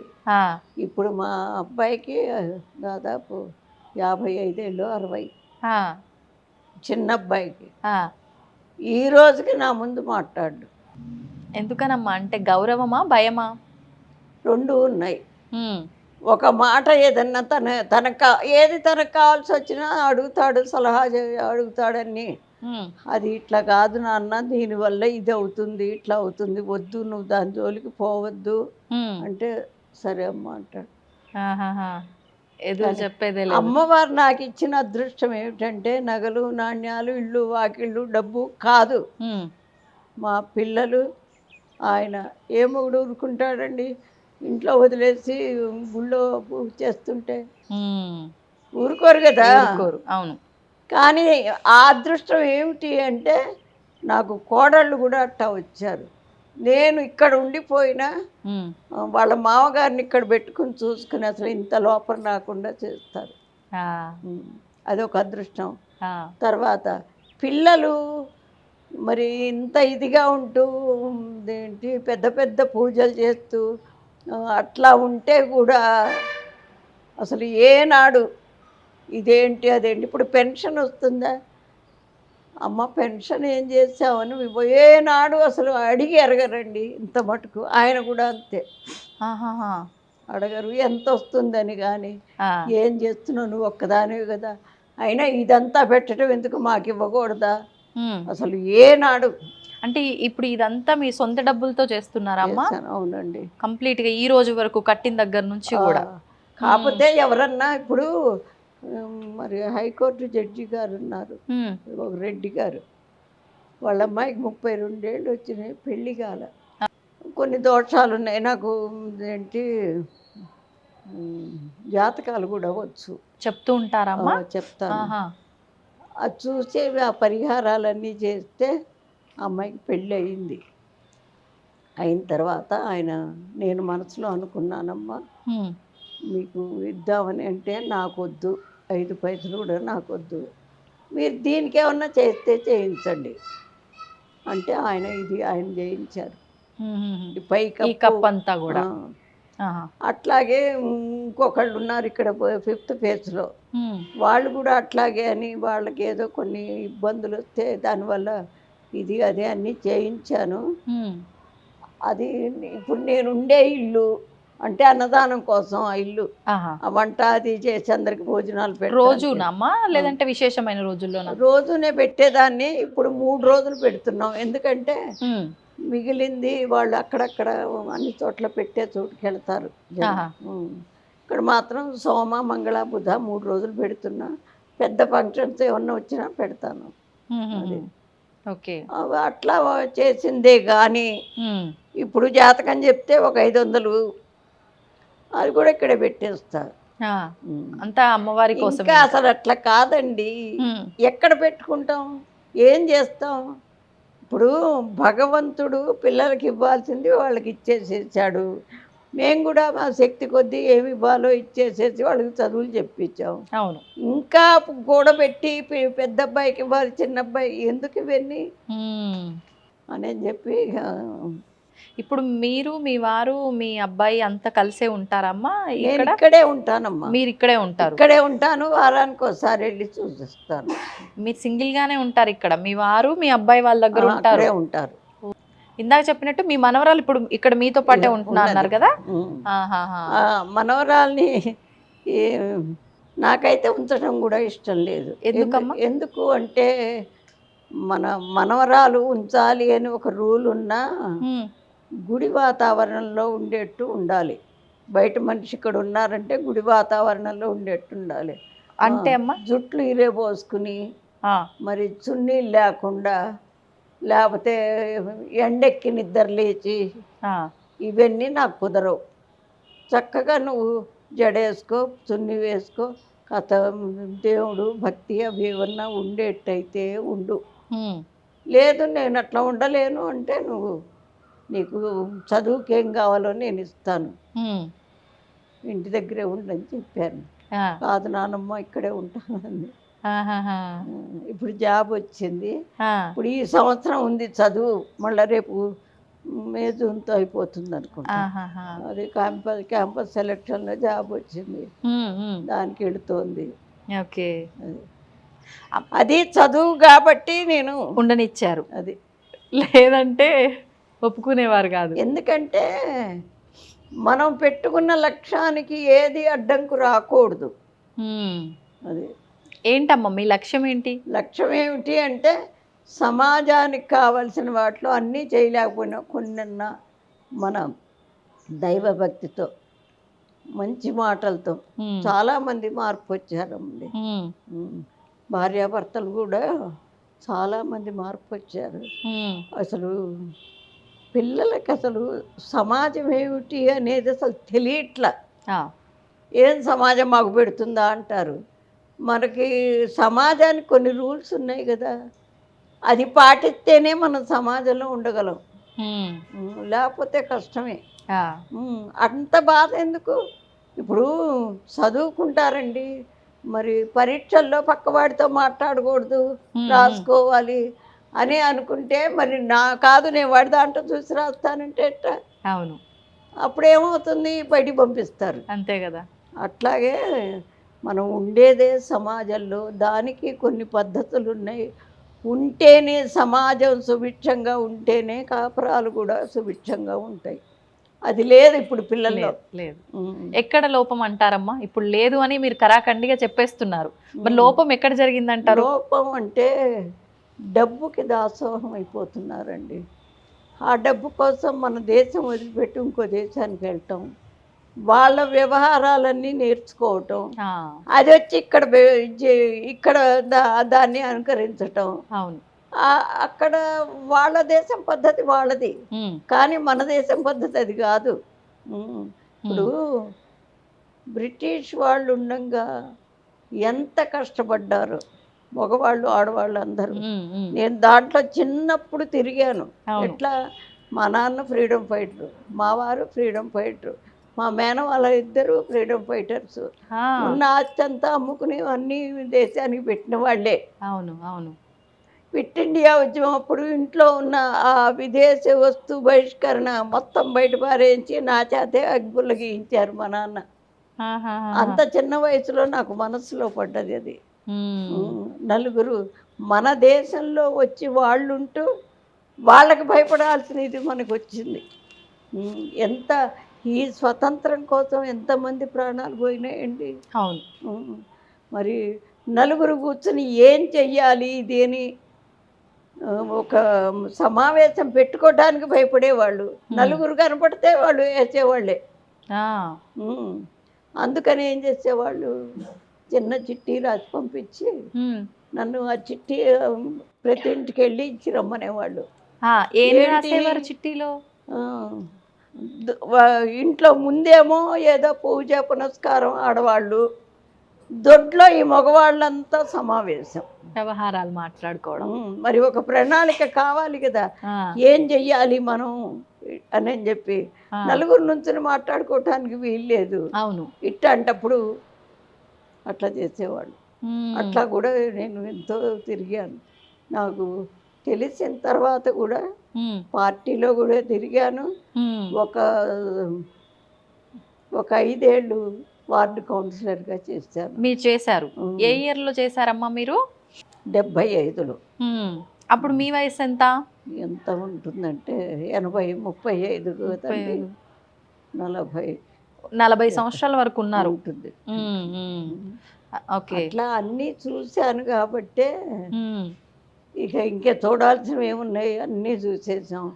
ఈ ఆఖరి సమయం అన్నా ఆ దైవారాధనలో మనసు ప్రశాంతంగా వెళ్ళిపోతే చాలు. వెళ్ళే లోపల ఎవరికైనా మంచి చేద్దాం. ఇప్పుడమ్మా నా చేతుల మీదుగా కనీసం ఒక 5, 6, 7, 8 మంది దాకా ఇంజనీరింగ్ చెప్పించాను మీరు నా డబ్బుతో, సొంత డబ్బుతో. ఇక్కడ అంటే నా నాన్న కాదు, అంతా ఆవిడ ఇచ్చింది. ఆ బుద్ధిని ఇచ్చింది ముందు. అవును, అదే అసలు ఇంపార్టెంట్. అది ఎదురుకుండా అంత గుడిసెల వాళ్ళు ఉండేవాళ్ళు, కూలినాలి చేసుకునేవాళ్ళు. 5 సంవత్సరాల పిల్లలు మొత్తాన్ని సాయంత్రం పూట ట్యూషన్ చెప్పాను, కానీ తీసుకోకుండా. అట్లా ఇప్పటికైనా అన్నీ ఉచితమే. టైలరింగ్ క్లాసులు పెట్టించాను, అది ఉచితమే. అంటే నామినల్ ఫీజు 10 రూపాయలు. మ్మ్. తర్వాత సంగీతం ఉచితంగా, ఇప్పుడు భోజనాలు ఉచితంగానే. ఉన్నది బట్టి నేను ఖర్చు పెట్టేస్తాను. ఆహాహా. ఉమ్. అంటే సంగీతం అవన్నీ మీరు చెప్పేవారమ్మా, ఎవరన్నా తీసుకొచ్చి నేనే చెప్పించి చెప్పాను. మీరే చెప్పేవారు? చెప్పాను. ఇప్పుడు మాకు సంగీత పీఠం పెట్టేసి నెలకొక ప్రోగ్రాం, సంగీత కళాకారులు ఆహా. మంచి ప్రోగ్రాంలు జరుగుతాయి. ఓహోహో. ఇప్పుడమ్మా మీరు అన్నట్లుగా ఈ పిల్లల విధానాలు కానివ్వండి, పెద్దవాళ్ళ విధానాలు కానివ్వండి, అన్నీ కూడా ఏది బాగోలేదు. అది పక్కన పెడితే కుటుంబ వ్యవస్థ కూడా ఒకప్పుడు ఉన్నట్లుగా ఏదీ లేదు. ఎందుకంటారు? అంటే అలా ఉండటం వల్ల ఎంతో మంచి జరిగింది, ఎంతో మేలు జరిగింది పిల్లలకు కానీ పెద్దవాళ్ళకి కానీ, అందరూ కలిసిమెలిసి ఉంటే. ఇప్పుడు అలా లేదు, అంత ఎవరికి వాళ్ళు విడివిడిగా ఒక్కింట్లో ఉండి కొన్నాళ్ళు సపరేట్గా వండుకునే విధానం చూసాము. అలా అన్నా సర్లే ఒక దగ్గర ఉన్నారు అనుకునే వాళ్ళం. ఇప్పుడు మొత్తం కంప్లీట్గా డివైడ్ అయిపోయి చిన్న కుటుంబాలు వచ్చేసాయి. దాని గురించి ఏం చెప్తారు? దాని గురించి అంటే అసలు వెనక ఒక్కొక్కళ్ళకి 1/2 డజన్ మందికి తక్కువ ఉంటేవాళ్ళు కాదు. ఇప్పుడు మేమిద్దరం మాకిద్దరే, లేకపోతే మాకొక్కళ్ళే. జనాభా తగ్గిపోయింది. జనాభా తగ్గితే ఇంకా ప్రేమలు ఎక్కడి నుంచి వస్తాయండి? వాడు ఏంటి సరిగ్గా అన్నం తినకపోతే అది పెద్ద తప్పు అయిపోయి, వాడు నాన్న ఎందుకు తినవరా నాన్న, తినరా, అదిరా ఇదిరా. తల్లి అయినా అంతే. అంటే 2 కళ్ళు వాడి మీద పెట్టి చూస్తుంటే వాడికి అసలు ఇదేంటి అదేంటి అనేది తెలియదు, కష్టం ఏంటి తెలియదు, సుఖం కూడా తెలియదు. స్నేహాలు మరిగి ఇంకా వాళ్ళ ఇష్టం అట్లా. ఇదే దాన్ని ఖండించట్లా. తల్లి తండ్రి నువ్వు ఇట్లా పెడితే ఇప్పుడు ప్రేమ ఉండొచ్చండి. జ్వరం వస్తుంది పిల్లాడికి, అవును, వాడికి మందు నేను తాగనమ్మా అంటే వదిలిపెట్టేస్తామా? లేదు. తాకపోతే లాగి ఒక్కటేసి నోట్లో మందేసి నీళ్ళు పోస్తాం. అవును. ఎందుకు? వాడి మీద ప్రేమ లేకనా? లేదు, వాడి మంచి కోసం. వాడికి జ్వరం తగ్గాలి. ఆ తగ్గటానికి కాస్త కష్టమైన మనసు బాధపడ్డా చెయ్యాల్సిన పని చెయ్యాలి. అట్లాగే ఈ ప్రవర్తన కూడా అంతే. లేకపోతే వాడి జీవితాన్ని మనమే పాడు చేస్తున్నాం. పిల్లల జీవితాలని మనమే పాడు చేస్తున్నాం. కంపారిజన్ ఒకటి వచ్చింది. అందుకని ఇప్పటి నుంచి ఆడవాళ్ళు మగవాళ్ళు ముందు వేషాధారణ మార్పించాలి. ఏంటండి మరి అడుక్కునేవాడు ఇక్కడ చెరుగులు ఇక్కడ చెరుగులు ఇవన్నీ ఉన్నట్టు నీకు లేనట్టు నువ్వు ఆ డ్రెస్ కూడా ఆ చినుగులు ఏంటండి? ఇప్పుడు లేనివాడు తప్పదు. అవును, నీకేమి తక్కువని? అట్లాంటివన్నీ మానిపిస్తేనే. ఇప్పుడు మొదలు పెట్టుకుంటే ఇంకా 25 ఏళ్ళు పడుతుంది మళ్ళీ వెనకటి ఇది రావటానికి, మార్పు రావడానికి. అంతే. ఇప్పుడు కనుక మొదలు పెట్టకపోతే ఇక అది ఎటుపోతుందో చెప్పండి. అసలు ఏం చెప్పారమ్మా? అంటే మన ధర్మం ప్రకారము కొన్ని ఆచారాలు వ్యవహారాలు కట్టుబాట్లు అయితే ఉన్నాయి. మీరు అంటే స్వాతంత్రానికి ముందర నుంచి దాదాపు 88 సంవత్సరాల నుంచి, అంటే మీకు ఊహ తెలిసిన దగ్గర నుంచి ఒక 80 సంవత్సరాల నుంచి ఈ విధానం అంతా చూసుకుంటూ వస్తున్నారు. అంటే ప్రతి జనరేషన్కి ఒక వ్యవస్థ ఎలా మారుతూ వచ్చింది ప్రస్తుతం వరకు కూడా? ఇప్పుడు అంటే వెనక అసలు ఇన్నేళ్ళైనా మారలేదండి. ఇప్పుడు మారటం మొదలుపెట్టింది ఒక 5 years నుంచి, 5 సంవత్సరాల నుంచి మాత్రమే. నేను 5 తరాలు చూశాను. మరి ఇప్పుడు పిల్లలకి విజ్ఞానం లేకపోగా అతి ఆలోచనలు ఎక్కువైపోయినాయి. ఇదే ఉంది అదే ఉంది అట్లా ఇట్లా. ఇప్పుడు గుళ్ళోకి వస్తారు పిల్లలు అందరూ కోచింగులు కానీ దానికని ఇక్కడ వచ్చి ఊళ్ళ నుంచి వచ్చి ఇక్కడ ఉంటారు, ఉండి చదువుకుంటారు. వాళ్ళల్లోనే కొంతమంది మంచి నిదానంగా చాలా ఇదిగా నేను ఏదైనా చెప్తున్నా కూర్చుని ఉంటే నా ఉద్యోగమే అది. ఏంటి ఆ వచ్చిన పిల్లల్ని ఆ మాట ఈ మాట చెప్పి కూర్చోబెట్టడం, మార్పు వచ్చేట్టు చూస్తా. ఎందుకంటే ఇప్పుడు ఎవరికి వాళ్ళు నాకు తెలియదు అనుకుంటే వాడు జీవితంలో చాలా ఇబ్బంది పడతాడు. ఒకవేళ ఆ మామగారు ఏంటి అట చెబుతుంది అని ఏమన్నా అనుకుంటే అనుకోని, ఆ మంచి అనేది మనసులోకి వస్తే ఇప్పుడు కాకపోతే ఇంకా కొన్ని రోజుల కన్నా ఆలోచన వస్తుంది. వినటం నేర్చుకుంటే మంచిదో వస్తుందండి. వినకపోతేనే ఇక వినటం అంటే అనుకరించటం కాదు, చెప్పిన ఇది వినాలి. వింటే ఆలోచన ఎప్పుడో వస్తుంది. అంతే అంతే, ఫస్ట్ వినడానికి ప్రయత్నిస్తే ప్రయత్నించాలి. దానికి సంబంధించిన ఆచరణ మార్పు ఎప్పుడైనా రావచ్చు. అది నిజమమ్మ మీరు చెప్పింది. అసలు వినటానికి కూడా ఇష్టపడట్లే. ఇంట్లో అదే. ఎవరైనా పెద్దవాళ్ళు ఉన్నా వాళ్ళు ఏదైనా చెప్తుంటే చాదస్తం కింద కొట్టి పారేస్తుంటామే తప్ప వినడానికి శ్రద్ధ పెట్టం. ఏమండి, పెళ్ళిళ్ళు చేస్తున్నారు ఆ, కొన్ని లక్షలు ఖర్చు పెట్టి, అవును. ఏదో పెద్ద కమ్యూనిటీ హాలు ఏదో తీసుకుని ఎంత ఖర్చు పెడతారు. మరి ఇంతమందిని పిలిచి మళ్ళీ మీరు పెళ్ళి అయిన 2 నెలలకే 3 నెలలకే విడాకులు అంటున్నారు ఎందుకు? వాళ్ళందరూ సాక్ష్యమా మీకు? ఇప్పుడు అంతమందిని పిలిచేది ఏంటి అసలు? ఇది పెద్దవాళ్ళ దీవెన, మంచి దోవలోకి వస్తాము అనేదే పూర్వం అనుకునేవాళ్ళు. ఏదన్నా వచ్చినా మరి వాళ్ళందరూ సాక్ష్యం ఉంటారు. లేదు అంటే ఇద్దరికి సర్ది చెప్తారు. అట్లా అనుకుని చేస్తారు. మరి ఆ బ్రాహ్మలు చదివినటువంటి మంత్రాలకి ఇదేనా ఫలితం? ఎంత పవిత్రంగా వాళ్ళు ఇన్ని వేల మందిలో కూర్చుని చదువుతూ చేసుకుంటారు. ఈ వచ్చిన వాళ్ళంతా పిచ్చాళ్ళేనా? అక్షంతలేసి దీవించిన వాళ్ళంతా పిచ్చాళ్ళేనా? నువ్వు పెళ్లి చేసుకునే రోజు ఇంతమందిని పిలిచినప్పుడు నీ జీవితానికి ఏదన్నా వచ్చినప్పుడు పెద్దవాళ్ళని నుంచో పెట్టి అడుగు, పరిష్కారం అప్పుడే దొరుకుతుంది. మీరు అంటున్న ఇప్పుడు ఈ జనరేషన్లో పెద్దవాళ్ళకు కూడా అంత సంస్కారం ఉందంటారా అమ్మ? ఏం చెప్తారు? లేదు, అది కూడా సంస్కారం అనే కాదు, కాలం గడవటం కావాలి. అవును, అంతే. ఇప్పుడు నేను ఉన్నాను, నిజమైతే నాకు కాలం గడవటమే కావాలి, నాకు ఇవన్నీ అక్కర్లేదు. కానీ అప్పటి నుంచి ఆచార వ్యవహారాలు, ఆ పద్ధతులు అన్నీ చూసి అన్ని రంగాల్లో తిరిగాను కాబట్టి ఓహో ఇది ఇది ఇది అనేది అవతల వాళ్ళు అట్లా ఇంకో దోవన పోతుంటే బాధపడేది. అది నా కూతురు కాదు, నా మనవరాలు కాదు, అయినా నాకెందుకు బాధ? వాడు జీవితంలో ఆ పిల్ల ఎంతో ఇబ్బంది పడుతుంది అని బాధ.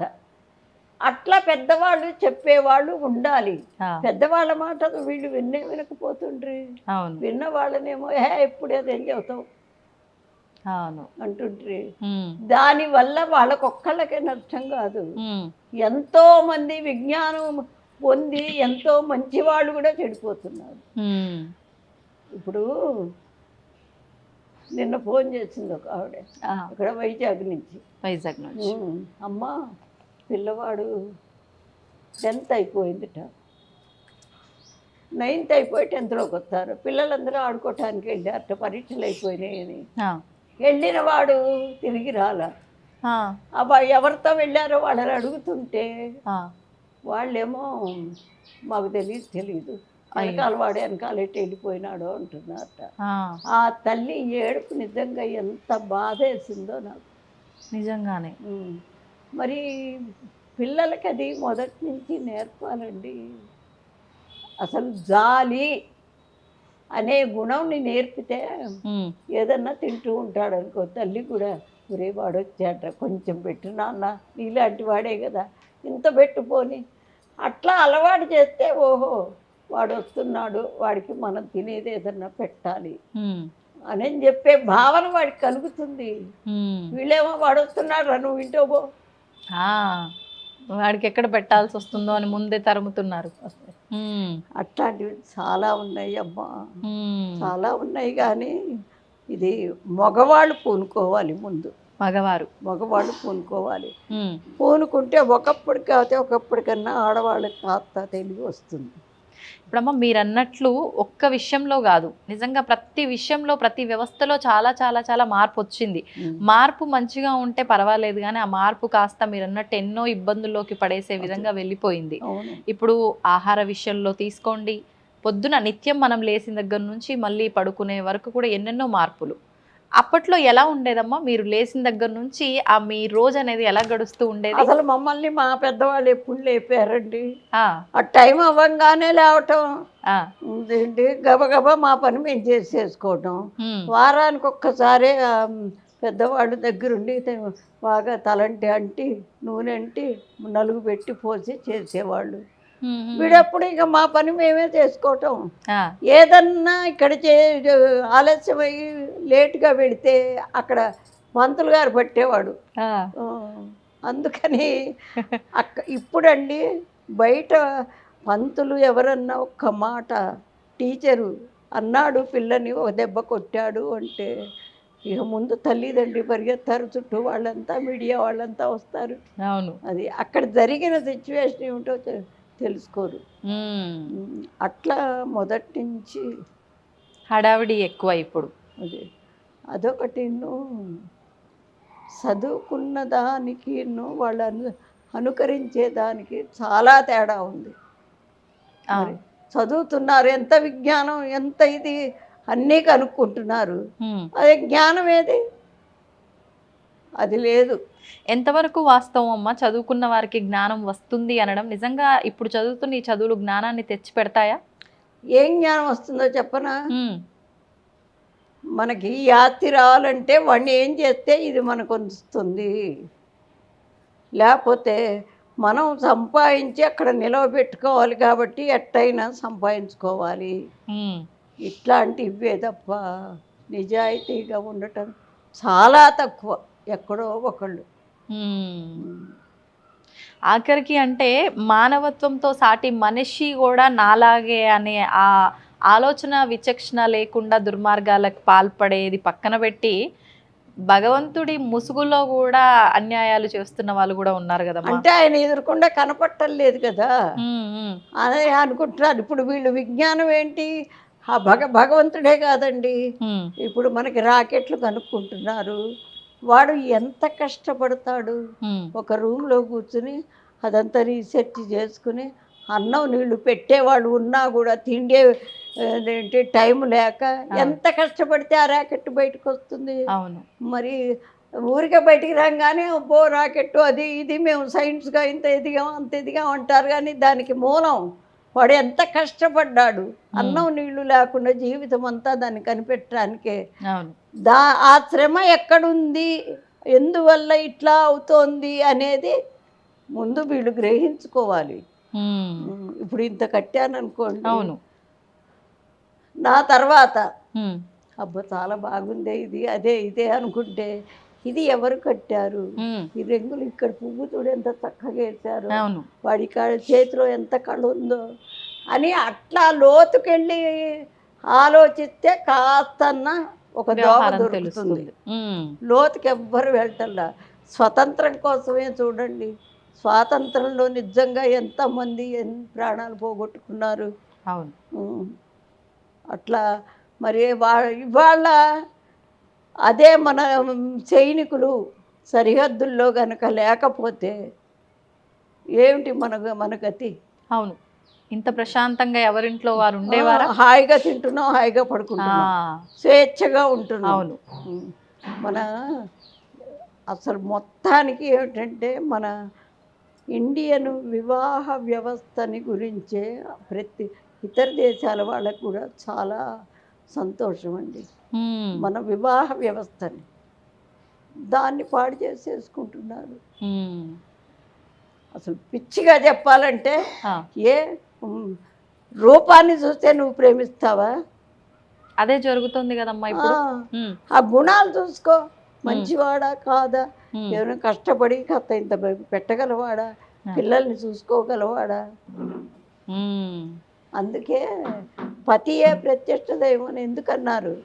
మనకి మన శరీరానికి కానీ దేనికి విలువిస్తాం మనం? ఒంట్లో దేనికి విలువిస్తామండి? అన్నిటికన్నా శీలానికి విలువిస్తాం. శీలం పోతుంది అంటే ప్రాణం పోవటానికైనా ఒప్పుకుంటాం. అవును కదా? అవునమ్మా. ఆ శీలం విలువ తెలుసుకోవాలి ముందు. అట్లా ఉండబట్టే విదేశాల్లో మన పేరు కొంచెమన్నా భారతీయులు ఇట్లా ఉంటారట, అది ఇది చెప్పుకుంటారు. అట్లాగే ఇతర దేశాల్లాగా మనం ఉంటే అసలు విలువ ఎక్కడిది మనకి? అన్నీ ఎట్లా ఇల్లు సంపాదించుకుని వాకిళ్ళు సంపాదించుకుని ఎట్లా సంపాదించుకుంటామో మన విలువ కూడా అట్లా సంపాదించుకోవాలి. అది చెప్పేవాళ్ళు లేరు, అవును, వినేవాళ్ళు లేరు. అందుకు పిల్లలు ముందు మన చరిత్ర తెలుసుకోవాలండి. చరిత్ర తెలుసుకుంటే మరి మంచివాడిని ఇప్పుడు మనం మంచిగా చెప్పుకుంటాం. ఆ, ఆయన ఆయన ఎవరు ఇప్పుడు ఈ మధ్య కొంచెం ఆ, శక్తి తగ్గింది, వెనికిది ఆ. ఆలోచన. మా ఇప్పటికీ ఉన్న వాళ్ళలో చాలామంది ఆ, పెద్దవాళ్ళు ఎంత నిజాయితీ పరులో మనకి వాళ్ళని గురించి చెప్పాలి. ఉమ్, వివేకానందుడు ఉన్నాడండి, ఆయన ఎప్పటి వాడో కదా, అవును, ఇవి ఈ తరం ఎవ్వరూ చూడలేదు కదా, చూడలేదు. మేము చూసాము. ఉమ్, మరి చూసినప్పుడు ఇది ఇట్లారా అట్లారా అని చెప్పి మనం ఆ, చెప్పినప్పుడు వాళ్ళు వినాలి. ఆ, అట్లా కాకుండా వాడే ఉంది వీడే ఉంది వీడు వాడు అనే దాకా వచ్చారు పెద్దవాళ్ళని కూడా. అదొకటి. ఉమ్, శీలాన్ని రక్షించేవాడు భర్త. ఒకవేళ భార్యాభర్త ఇద్దరు సఖ్యతగా లేకపోయినా ఇంకో మగవాడు వచ్చి భార్యను అన్నాడంటే వీడు ఊరుకుంటాడా? ఊరుకోడు. ఆ, మరి దాన్ని భరించి ఆ శీలాన్ని రక్షించేవాడు కాబట్టి వాడే దైవము. అదే పతి ప్రత్యక్ష దైవం అంటాం. అది ఓ, అది మనకి కావాల్సింది ముఖ్యమైనది శీలం. ఉమ్, ఎన్ని గాంధీ గారు చెప్తారు, ఎన్ని పోయినా పోని శీలాన్ని మాత్రం పోగొట్టుకోకు. ఆ, అట్లాంటివి చిన్న చిన్నవన్నీ చెబుతూ పిల్లలకు కూడా ఒక క్లాస్ తీసుకుంటే, ఉమ్, ఈ చిన్నపిల్లలకే చెప్పాలి. ఇప్పుడు ఉద్యోగాలు చదువులు చెప్పే వాళ్ళకి కాదు, ఆ, చిన్న పిల్లలకి 5 ఏళ్ల నుంచి మొదలు పెట్టుకుంటే ఆ, ఒక్క 10 ఏళ్ళు పోతే వాడు ఒక్క 15 ఏళ్ళ దాకా కాపాడుకుంటే తర్వాత వాడు మామూలుగా అయిపోతాడు. అంటే మీ తరంలో ఇవన్నీ చిన్నప్పటి నుంచే విషయాలన్నీ పెద్దవాళ్ళతో ఎలా ఉండాలి, మేము ఇప్పుడు మీరన్న విషయాలన్నీ. అదొకటేనండి, ఉమ్, పిల్లలు ఎప్పుడు మనం చెబితే వినరు, మనం చేస్తే అనుకరిస్తారు. వాస్తవం అమ్మ. అది మేమంతా అనుసరించాం కాబట్టి ఉమ్, మా పిల్లలు కూడా మా అమ్మ ఇట్లా చేసింది కాబట్టి వాళ్ళు అట్లా చేస్తారు. అది ఉమ్, చూసి నేర్చుకుంటారు వాళ్ళు. అంతే, పిల్లలు ఎప్పుడూ అంతే చూసి నేర్చుకుంటారు. ఆ, ఇప్పుడు మొన్న ముడుపులు కట్టిస్తా, ఆ, ఆ పూజ చేసుకోవడానికి భార్యాభర్త వచ్చారు. చిన్న పిల్ల వచ్చింది, అది 2 ఏళ్ళు నిండి 3 వచ్చిందో రాలేదో కూడా. ఆ, వాళ్ళ నాన్న పూజ చేస్తుంటే అది కూడా ఇట్ట చూసి ఇట్టా పెట్టి ఇక్కడ పెట్టి చక్కగా వాళ్ళ భార్యాభర్త నా కాళ్ళకి దండం పెడితే అది కూడా దండం పెట్టింది. ఆ, మనం చేసే పనిని వాళ్ళు అనుకరిస్తారు. చూసి నేర్చుకుంటారు. చూసింది ఎప్పటికీ ఇంకా మర్చిపోరు అది ఆచరణ. అది కానీ ఇప్పుడు పిల్లలు ఏదన్నా చూసి చెయ్యాలన్నా కూడా వాళ్ళు చేసే గారాబము ఒక రకంగా మీరు ఇందాక చెప్పినట్టు, ఎందుకు మేమే చాలా కష్టాలు పడ్డాము, వీళ్ళకి కూడా ఇప్పటి నుంచి ఇవన్నీ అలవాటు చేయాలా, చెప్పాలా, అవసరం లేదు అన్నట్లుగా పెద్దవాళ్ళ ఆలోచనే ఉంటుంది కదమ్మా. ఉంటుంది. ఇప్పుడు వాళ్ళు పెద్దవాళ్ళు అంటే 40-50 మిడిల్ ఏజ్ వాళ్ళు. మా మా ఇది 60 దాటిన వాళ్ళు ఎవరు అట్లా చెప్పరు. ఎందుకంటే మంచి ఏదో చెడేదో వాళ్ళకి తెలుసు, వాళ్ళు కొన్ని అనుభవించారు కూడా. అవును. అందుకని సమాజం బాగుపడాలి అంటే ఫస్ట్ తల్లిదండ్రి, మరి పెద్దవాళ్ళు ఒక మాట చెప్పినప్పుడు అది నువ్వు చెప్తే నువ్వు అట్ట చెప్పవాకు అని చెప్పడానికి చాటుగా అయినా చెప్పుకోవాలి. పిల్లల ముందే నువ్వు నోరు మూసుకో, నువ్వెందుకు వాడిని అంటావు, అట్లా అంటే పిల్లలకి అసలు గౌరవమే ఉండదు. వాడు చెప్పింది వినరు. ఓకే, కానీ ప్రజెంట్ జరుగుతున్నది ఇదే, మీరు అన్నదే ప్రతి ఇంట్లో జరిగేది అంతే. అంటే ఎవరున్నారు ఏంటి అనే విచక్షణ లేకుండా ఏది వస్తే అది అనేయటం. దానివల్ల అవతల వాళ్ళు బాధపడతారే అనే మాట వాళ్ళకి తెలియదు అసలు.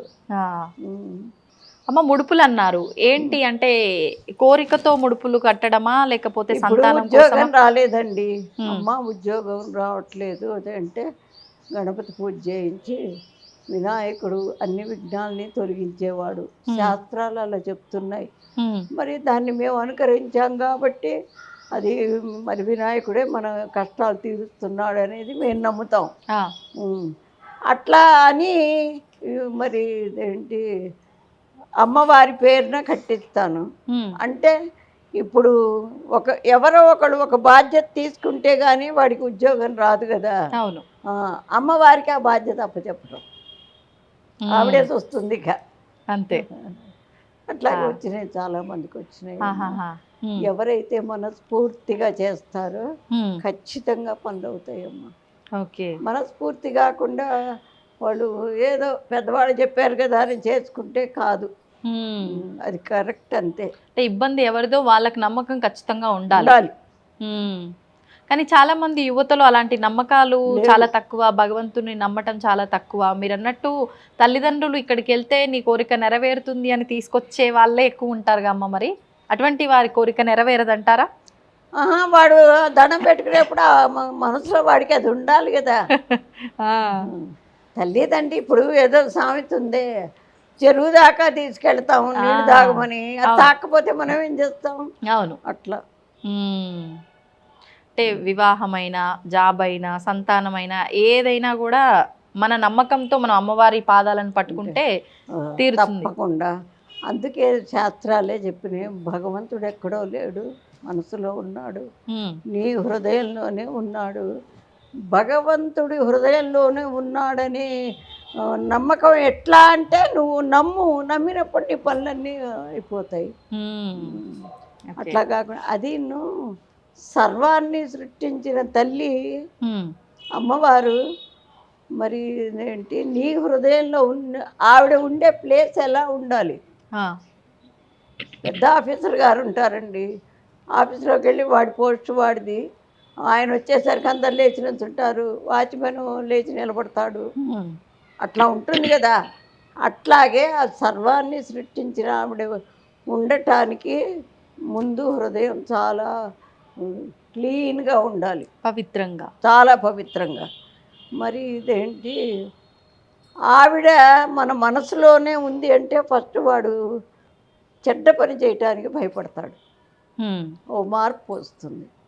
అందుకని పిల్లలకి ముందు ఫస్ట్ది అబద్ధం ఆడకుండా ఉండటం, మరి ఇంకొకళ్ళకి సహాయం చేయటం, ఆ రెండు కనుకుంటే ఇంకా మంచి గుణాలు నెమ్మదిగా వస్తాయి. అది అది ఎవరి పిల్లల దగ్గర ఉంటల్లా.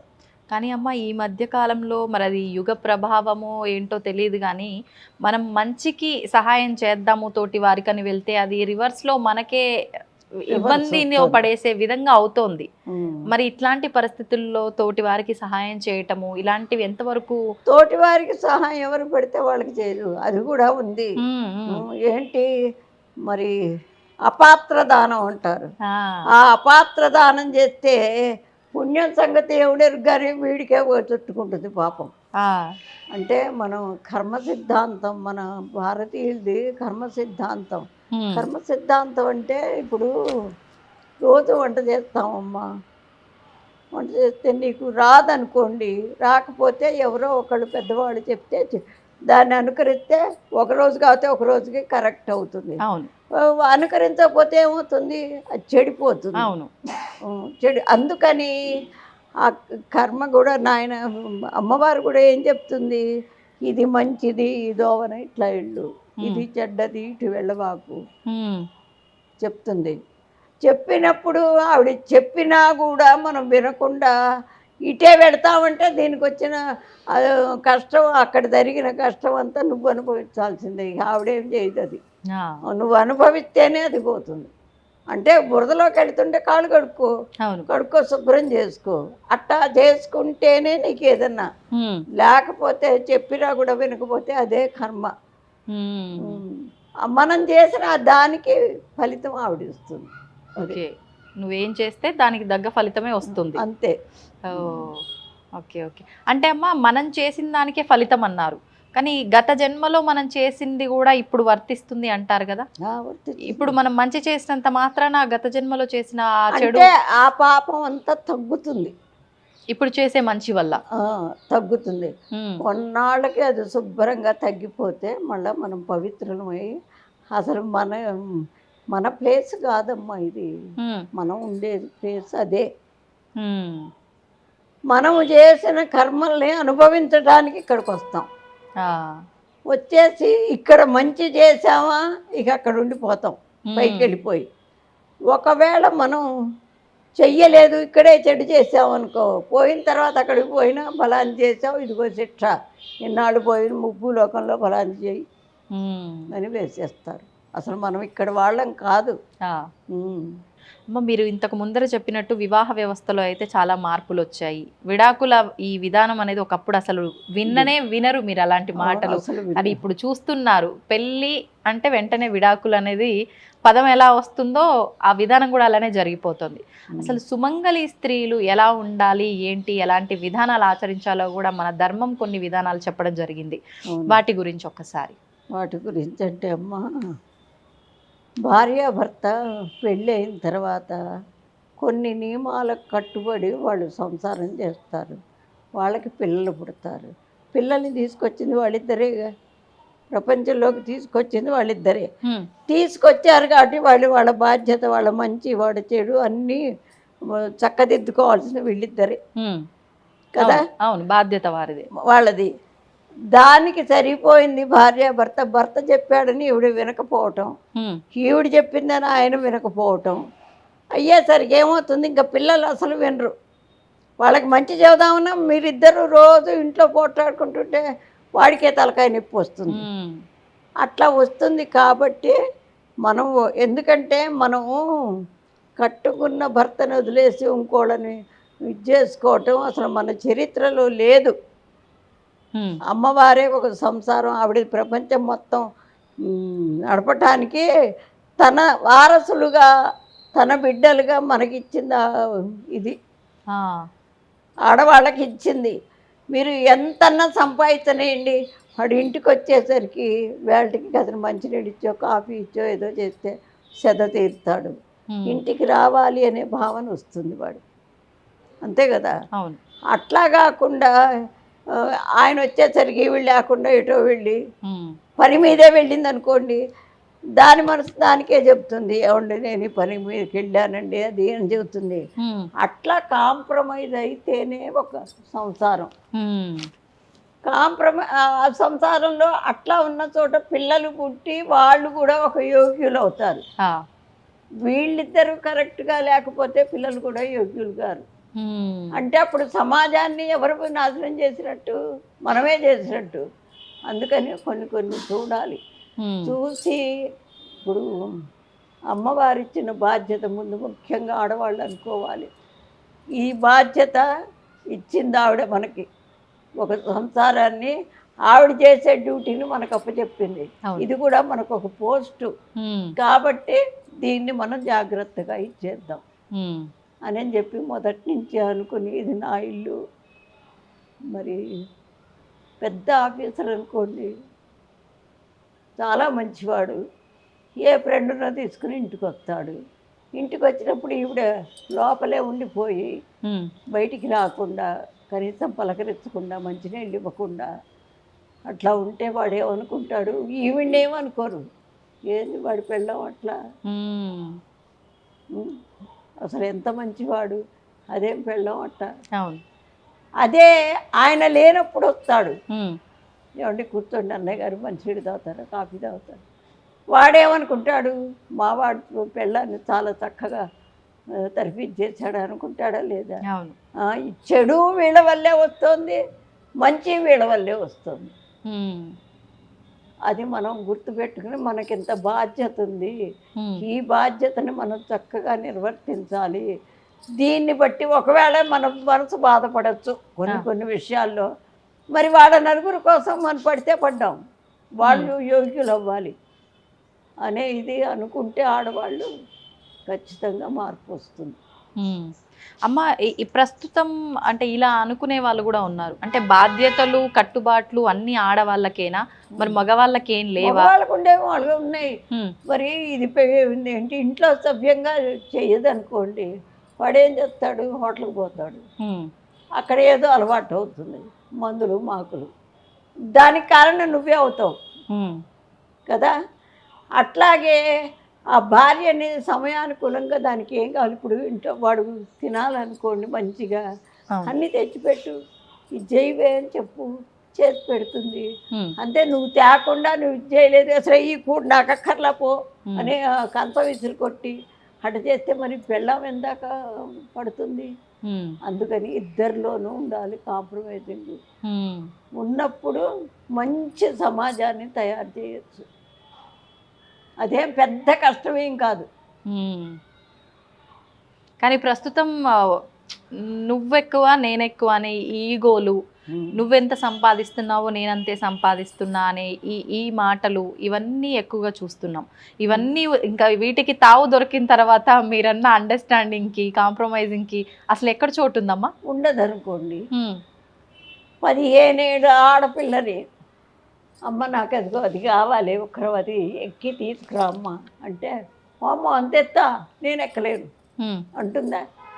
అదే 15 ఏళ్ళు 10 ఏళ్ళ పిల్లాడైనా నాన్న నాది ఒక్కరవాత ఆడిప్పుకురారా అంటే ఇటు అటు చూస్తాడు, ఎక్కేస్తాడు, ఎక్కేస్తాడు. సృష్టిలోనే ఆ మార్పు వచ్చింది. సృష్టిలోనే అవయవ దీన్ని బట్టి ఆడవాళ్ళకి ఒక రకం, మగవాళ్ళకి ఒక రకం. అది భగవంతుడు పెట్టిందే. మన ఆడవాళ్ళకి ఏం పెట్టాడో ఆ రకంగా వెళ్తే మనకు గౌరవం. మగవాళ్ళకి ఎట్లా పెట్టాడో వాడికి. ఇప్పుడు మగవాడు నువ్వు ఇంట్లో పని చేసుకుంటూ ఉంటావు, వచ్చి ఇది ఇక్కడ ఉండకూడదు పెట్టేసేయి, దీన్ని చిమ్మేసేయి, ఇది కడుగు, ఎప్పుడు కొంపెట్టా ఉంటుంది అని అంటాడు అనుకోండి. దీనికి ఏమనిపిస్తుంది? రోజు సచ్చేచెడు చేస్తున్నాను, ఆయన ఎక్కడో ఆఫీస్కి వెళ్ళి వచ్చి ఇట్లా తిడతాడు.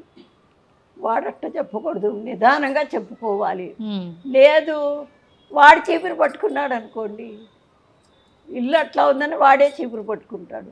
పట్టుకుంటే ఏమనుకుంటుంది? ఓమో చూసిన వాళ్ళు మొగుడి చేత ఇల్లు ఊడిపిస్తుందని అనుకుంటారనన్నా చేతిలో తీసుకుంటుంది. అట్లా ఇద్దరికీ కాంప్రమైజింగ్ ఉంటుందమ్మా. ఎందుకు అంటే పిల్లల్ని మనం తీసుకొచ్చాం ప్రపంచంలో, వాళ్ళని సరైన దోవలో నడపాలి. అవును. అట్లా కాకుండా నా ఇష్టం నాది, నా ఇష్టం నాది.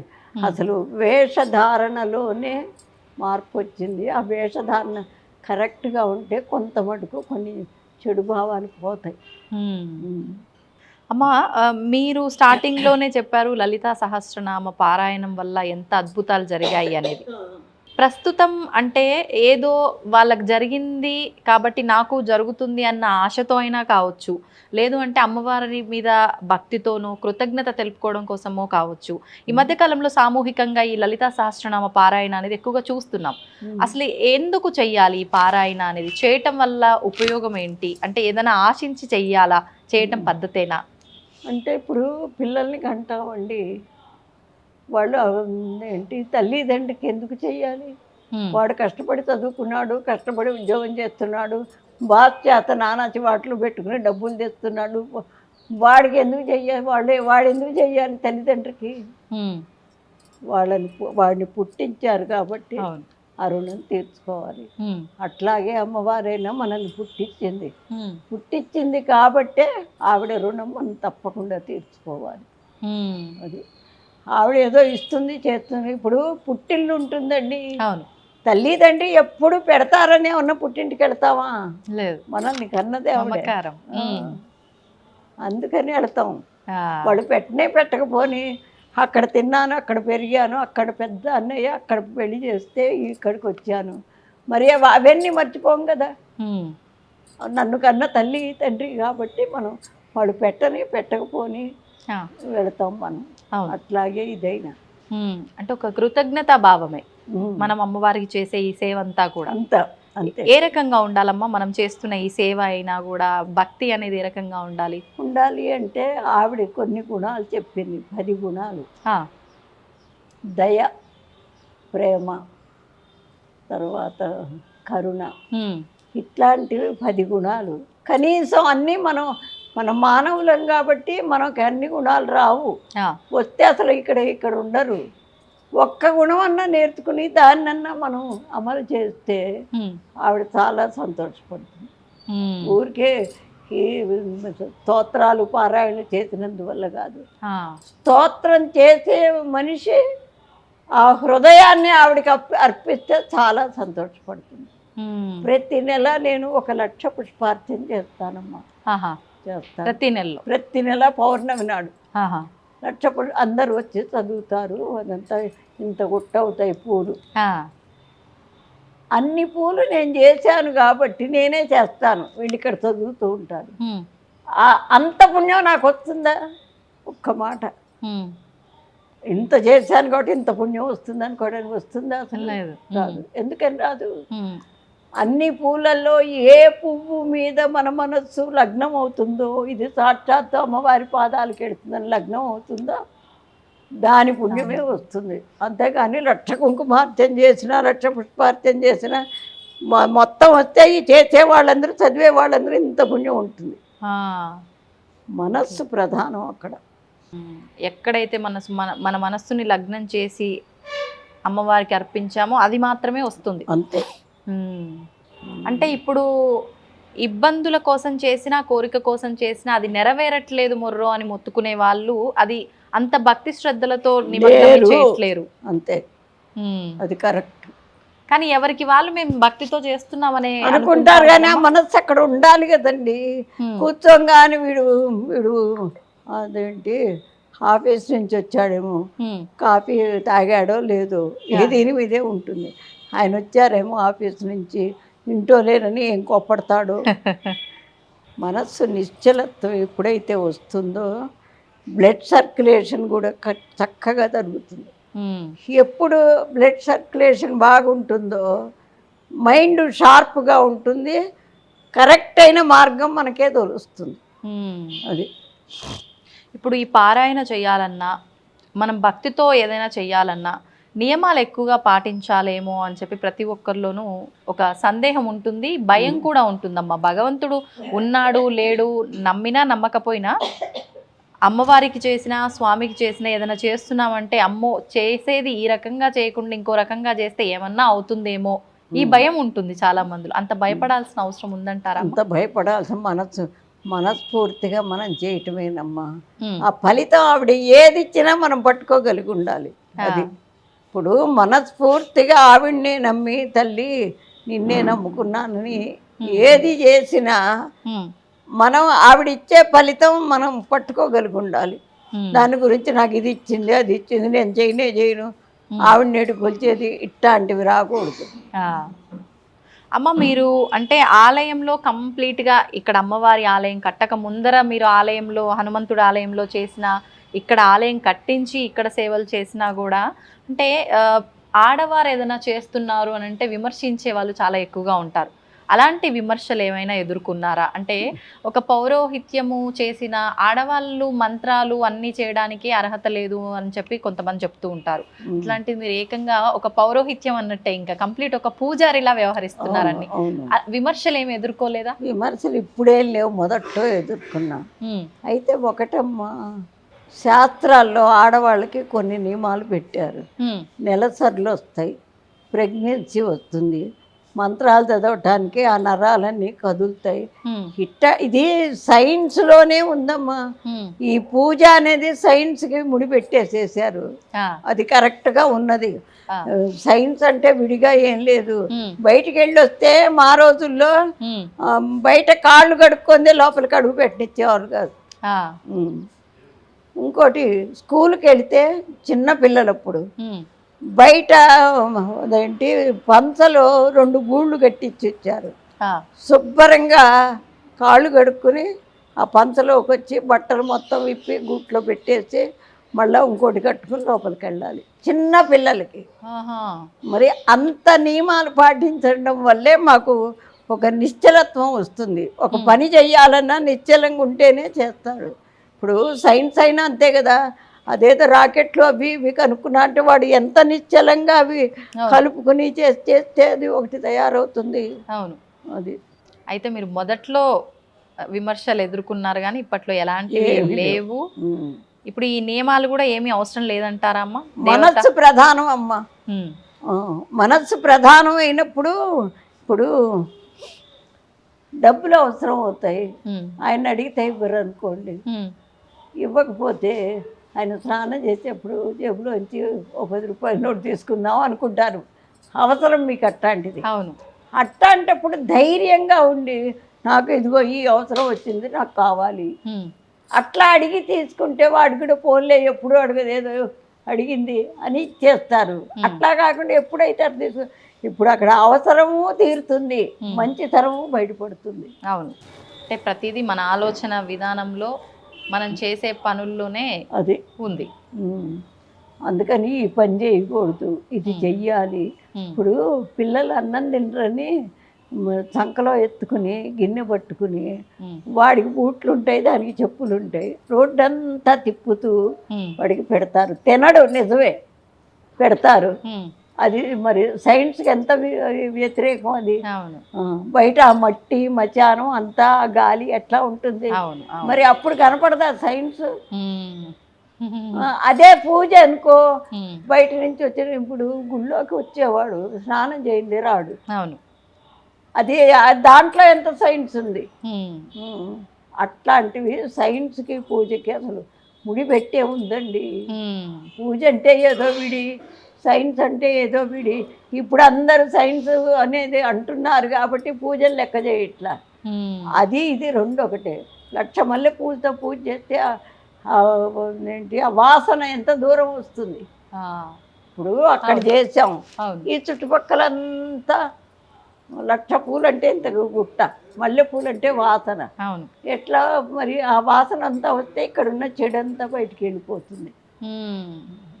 అట్లా అంటే ఒక్కొక్క దాంతో చేసినప్పుడు ఒక్కొక్క ఫలితం ఉంటుందా అమ్మ? మల్లె పూలతో చేయడం వల్ల ఏంటి ఫలితం? కాదు, వాసన పూలు కదా అందుకు. Okay okay. అందుకే పూలు కూడా మల్లె పూలతోనే చెయ్యండి, గాజు పూలు చెయ్యండి, గులాబీలు చెయ్యండి అని చెప్పేది అందుకు. అది అమ్మవారికి ఇష్టం అని. ఇటు అమ్మవారికి ఇష్టము, ఇటు మనకి ఉన్నటువంటి చెడంతా తొలగిపోతుంది. అదే ఇప్పుడు ఉపవాసాలు ఎందుకు, అది కూడా అంతే. వారానికి ఒకసారి ఖచ్చితంగా ఉపవాసం ఉండాలి, అంటే జీర్ణశక్తి చక్కగా అవుతుంది. ఓకే. మరి లోపల ఎప్పుడు మిషన్లాగా తిరుగుతూ ఉంటే అవును, మరి దానికి విశ్రాంతి ఎప్పుడు. అందుకని ఒకరోజు ఉపవాసం ఉంటే ఆ ఒకరోజు అది కూడా విశ్రాంతి పొందుతుంది. ఉపవాసం అన్నారు కాబట్టి అమ్మ, మనకు ఈ నెలాఖరణ వచ్చే ఈ ఏకాదశి ముక్కోటి ఏకాదశి అని, వైకుంఠ ఏకాదశి అని, ఆ రోజు స్వామికి సంబంధించి ఉత్తర ద్వార దర్శనము అని చెప్పి రకరకాలుగా మనం అయితే చెప్పుకుంటూ ఉన్నాం. ఏంటమ్మా ఆ విశిష్టత గురించి ఏమైనా చెప్తారా? అంటే విష్ణుమూర్తి పాలకడల మీద శయనించి ఆ రోజున బయటికి వస్తారు. అంటే వాళ్ళు కూడా మనం అనుకోకూడదు, వీళ్ళు మానవులే చేసిన పుణ్యాన్ని బట్టి ఒక్కొక్కళ్ళు ఒక్కొక్క రకంగా అట్లా భగవంతుడిలాగా పూజలు అందుకుంటున్నారు. ఓహో, ఒకప్పుడు వాళ్ళు కూడా సామాన్య మనుషులే అంటారా? ఇప్పుడు రాముల వారు లేరండి. రాముల వారు మరి క్షత్రియుడు, అవును, యుద్ధాలు చేసిన వాడు. మరి ఆయన భగవంతుడిలాగా ఇవాళ ఎట్లా ఒప్పుకుంటున్నాం మనం? వాళ్ళ యొక్క నడవడికను పెట్టి. అవును, అది అందుకే మానవుడే భగవంతుడు అనేది. అది దానికి అర్థం అది. Okay okay. అంటే మంచి లక్షణాలతో ఉన్నారు కాబట్టి భగవంతుడితో పోలుస్తున్నాం అనేది కాదు. వాళ్ళు చేసినటువంటి మంచిని చూస్తే, ఇప్పుడు చూడండి, ఎవరన్నా మనకు మంచి ఆపదలో సహాయం చేస్తారు. చేస్తే ఏమంటాం? వాడు మంచి వాడురా, సహాయం చేశాడను, అమ్మ దేవుళ్ళలాగా ఆదుకున్నాడు రా అంటాం. అవును, అది. ఓకే. మరి ఆ రోజున ఏం చేయొచ్చమ్మా? ఏకాదశి రోజున మామూలుగా చీకటితో తల స్నానం చేసి, ఆయన తెల్లవారుజాము ముహూర్తం ఉంటుంది, ఏ సంవత్సరానికి ఆ సంవత్సరం, ఆ ముహూర్తం అప్పుడు ఆయన తెల్లవారుజామున అక్కడ పాలకడల్లోంచి బయటకు వచ్చి అక్కడ శయనిస్తాడట, బయటకు వచ్చి కూర్చుంటాడు. అందుకని ఆ ఉత్తరం వైపు ఉంటాడు ఆయన. అందుకని ఉత్తర ద్వార దర్శనం అని ఆయన విగ్రహాలు అక్కడ పెట్టి ఆ ఉత్తరం వైపు ఆయన చూస్తూ ఉండగా వీళ్ళంతా లోపలికి వచ్చి హారతులు ఇచ్చి కొబ్బరికాయలు అవి కొడతారు. Okay okay. అది ఇప్పుడు ఏకాదశి అంటే ఉపవాసం కూడా చాలా ప్రాధాన్యం. ఏకాదశి ఉపవాసం ఏ విధంగా చేయాలమ్మా? ఏకాదశి ఉపవాసం అంటే కొంతమంది ఇవాళ రేపు ఏం చేస్తున్నారంటే సాయంత్రం దాకా ఉండి అప్పుడు భోజనం చేస్తున్నారు. అసలు ఏకాదశి అంటే ఇవాళ తెల్లవారుజాము నుంచి రేపు తెల్లవారేదాకా అసలు ఏమీ తినకూడదు అంటే అది కూడా సైన్సే. లోపల ఉన్నదంతా శుభ్రంగా బయటికి వెళ్ళిపోతుంది, అది క్లీన్ అయిపోతుంది శరీరం కూడా. మర్నాడు పెందలాడి తింటారు, ఎందుకంటే మళ్ళీ వీడికి ఏదో ఏంటి ఒక తిప్పుడు వచ్చి లేకపోతే నీరసం వచ్చి పడిపోతాడు కదా, అవును. అందుకని 7:30, 8 అయ్యేసరికి తినేయాలి భోజనం. అది అందుకని ఈ పద్ధతి. Okay okay. అసలు పూజల్లా సైన్సేనండి, పూజల్లా సైన్సే. ఓకే. చాలా సంతోషం అమ్మా, చాలా ఆనందంగా ఉంది మిమ్మల్ని కలిసినందుకు నిజంగా. అంటే ఈ వయస్సు వారు చాలా తక్కువ మంది. ఒక్క మాట చెప్తున్నాను, చెప్పండి. తొలి ఏకాదశి పండగ మర్నాడు, అదే వైకుంఠ ఏకాదశి పండగ మర్నాడు 31వ తారీఖు మరి సహస్ర సువాసిని పూజని పెట్టుకున్నాము. అయితే 25 దగ్గర నుంచి వారం రోజులు రోజు ఒక 108 మందికి పూజ చేద్దామని అనుకుంటున్నా. లలితా సహస్రం మన గుళ్ళో కూడా చాలా దూరం నుంచి వచ్చి చదివిన వాళ్ళు ఉన్నారు. వాళ్ళందరూ తెలిస్తే తప్పకుండా వచ్చి పూజలో పాల్గొంటారని చెప్తున్నాను. తప్పకుండా అమ్మ. నిజంగా అంటే మీరు చేస్తున్న ఈ కార్యక్రమాలన్నీ కూడా ఒక రకంగా లోక కళ్యాణం కోసమే, మీరు ఏది ఆశించి చెయ్యట్లేదు. తప్పకుండా అందరూ పాల్గొనాలనే కోరుకుందాం. అదే నేను కూడా అదే అంటున్నా. ఎందుకంటే నెక్స్ట్ ఇయర్ ఎట్లుంటాను, అందుకని ఇప్పుడు మొన్న 200 మందికి పెట్టా, అంతకుముందు ఒక 150 మందికి పెట్టా. అందుకని ఆ చదివే వాళ్ళందరూ అంటే వాళ్ళ పేరున చేస్తాను. ప్రతి కార్యక్రమానికి వచ్చి చదువుతూ ఉంటారు. వాళ్ళ గోత్రనామాలతో వాళ్ళ కుటుంబ పూజలాగా ఒక్కొక్కళ్ళ పేరున చేస్తాను. ఓహో, సామూహికంగా అయినప్పటికీ ఎవరికి వాళ్ళకు గోత్రనామాలు చదివి చేస్తాను. అందుకని 25వ తారీఖు లోపల వాళ్ళ పేర్లు నమోదు చేసుకుంటున్నాం. సంతోషం అమ్మ, చాలా సంతోషంగా ఉంది. మంచి విషయాలు తెలియజేశారు. మరొక మంచి ఎపిసోడ్లో మరిన్ని విషయాలతో మన ప్రేక్షకులందరి ముందు మళ్ళీ కలుద్దాం. ధన్యవాదాలమ్మా. తవ్వుతూనే శివలింగం సరే దాన్ని అట్లా కప్పేసేయండి, చూపించదండి. మూర్తి పూజ కాదు, సాక్షాత్ బ్రజేంద్ర నందన భగవాన్ ఉన్నారు మూర్తులు. ఏమీ ఆశించకుండా ఆరాధించే వాళ్ళు కూడా ఉన్నారా ప్రభుజీ? నిజమైన భక్తి అంటే మనకు తెలియదు కాబట్టి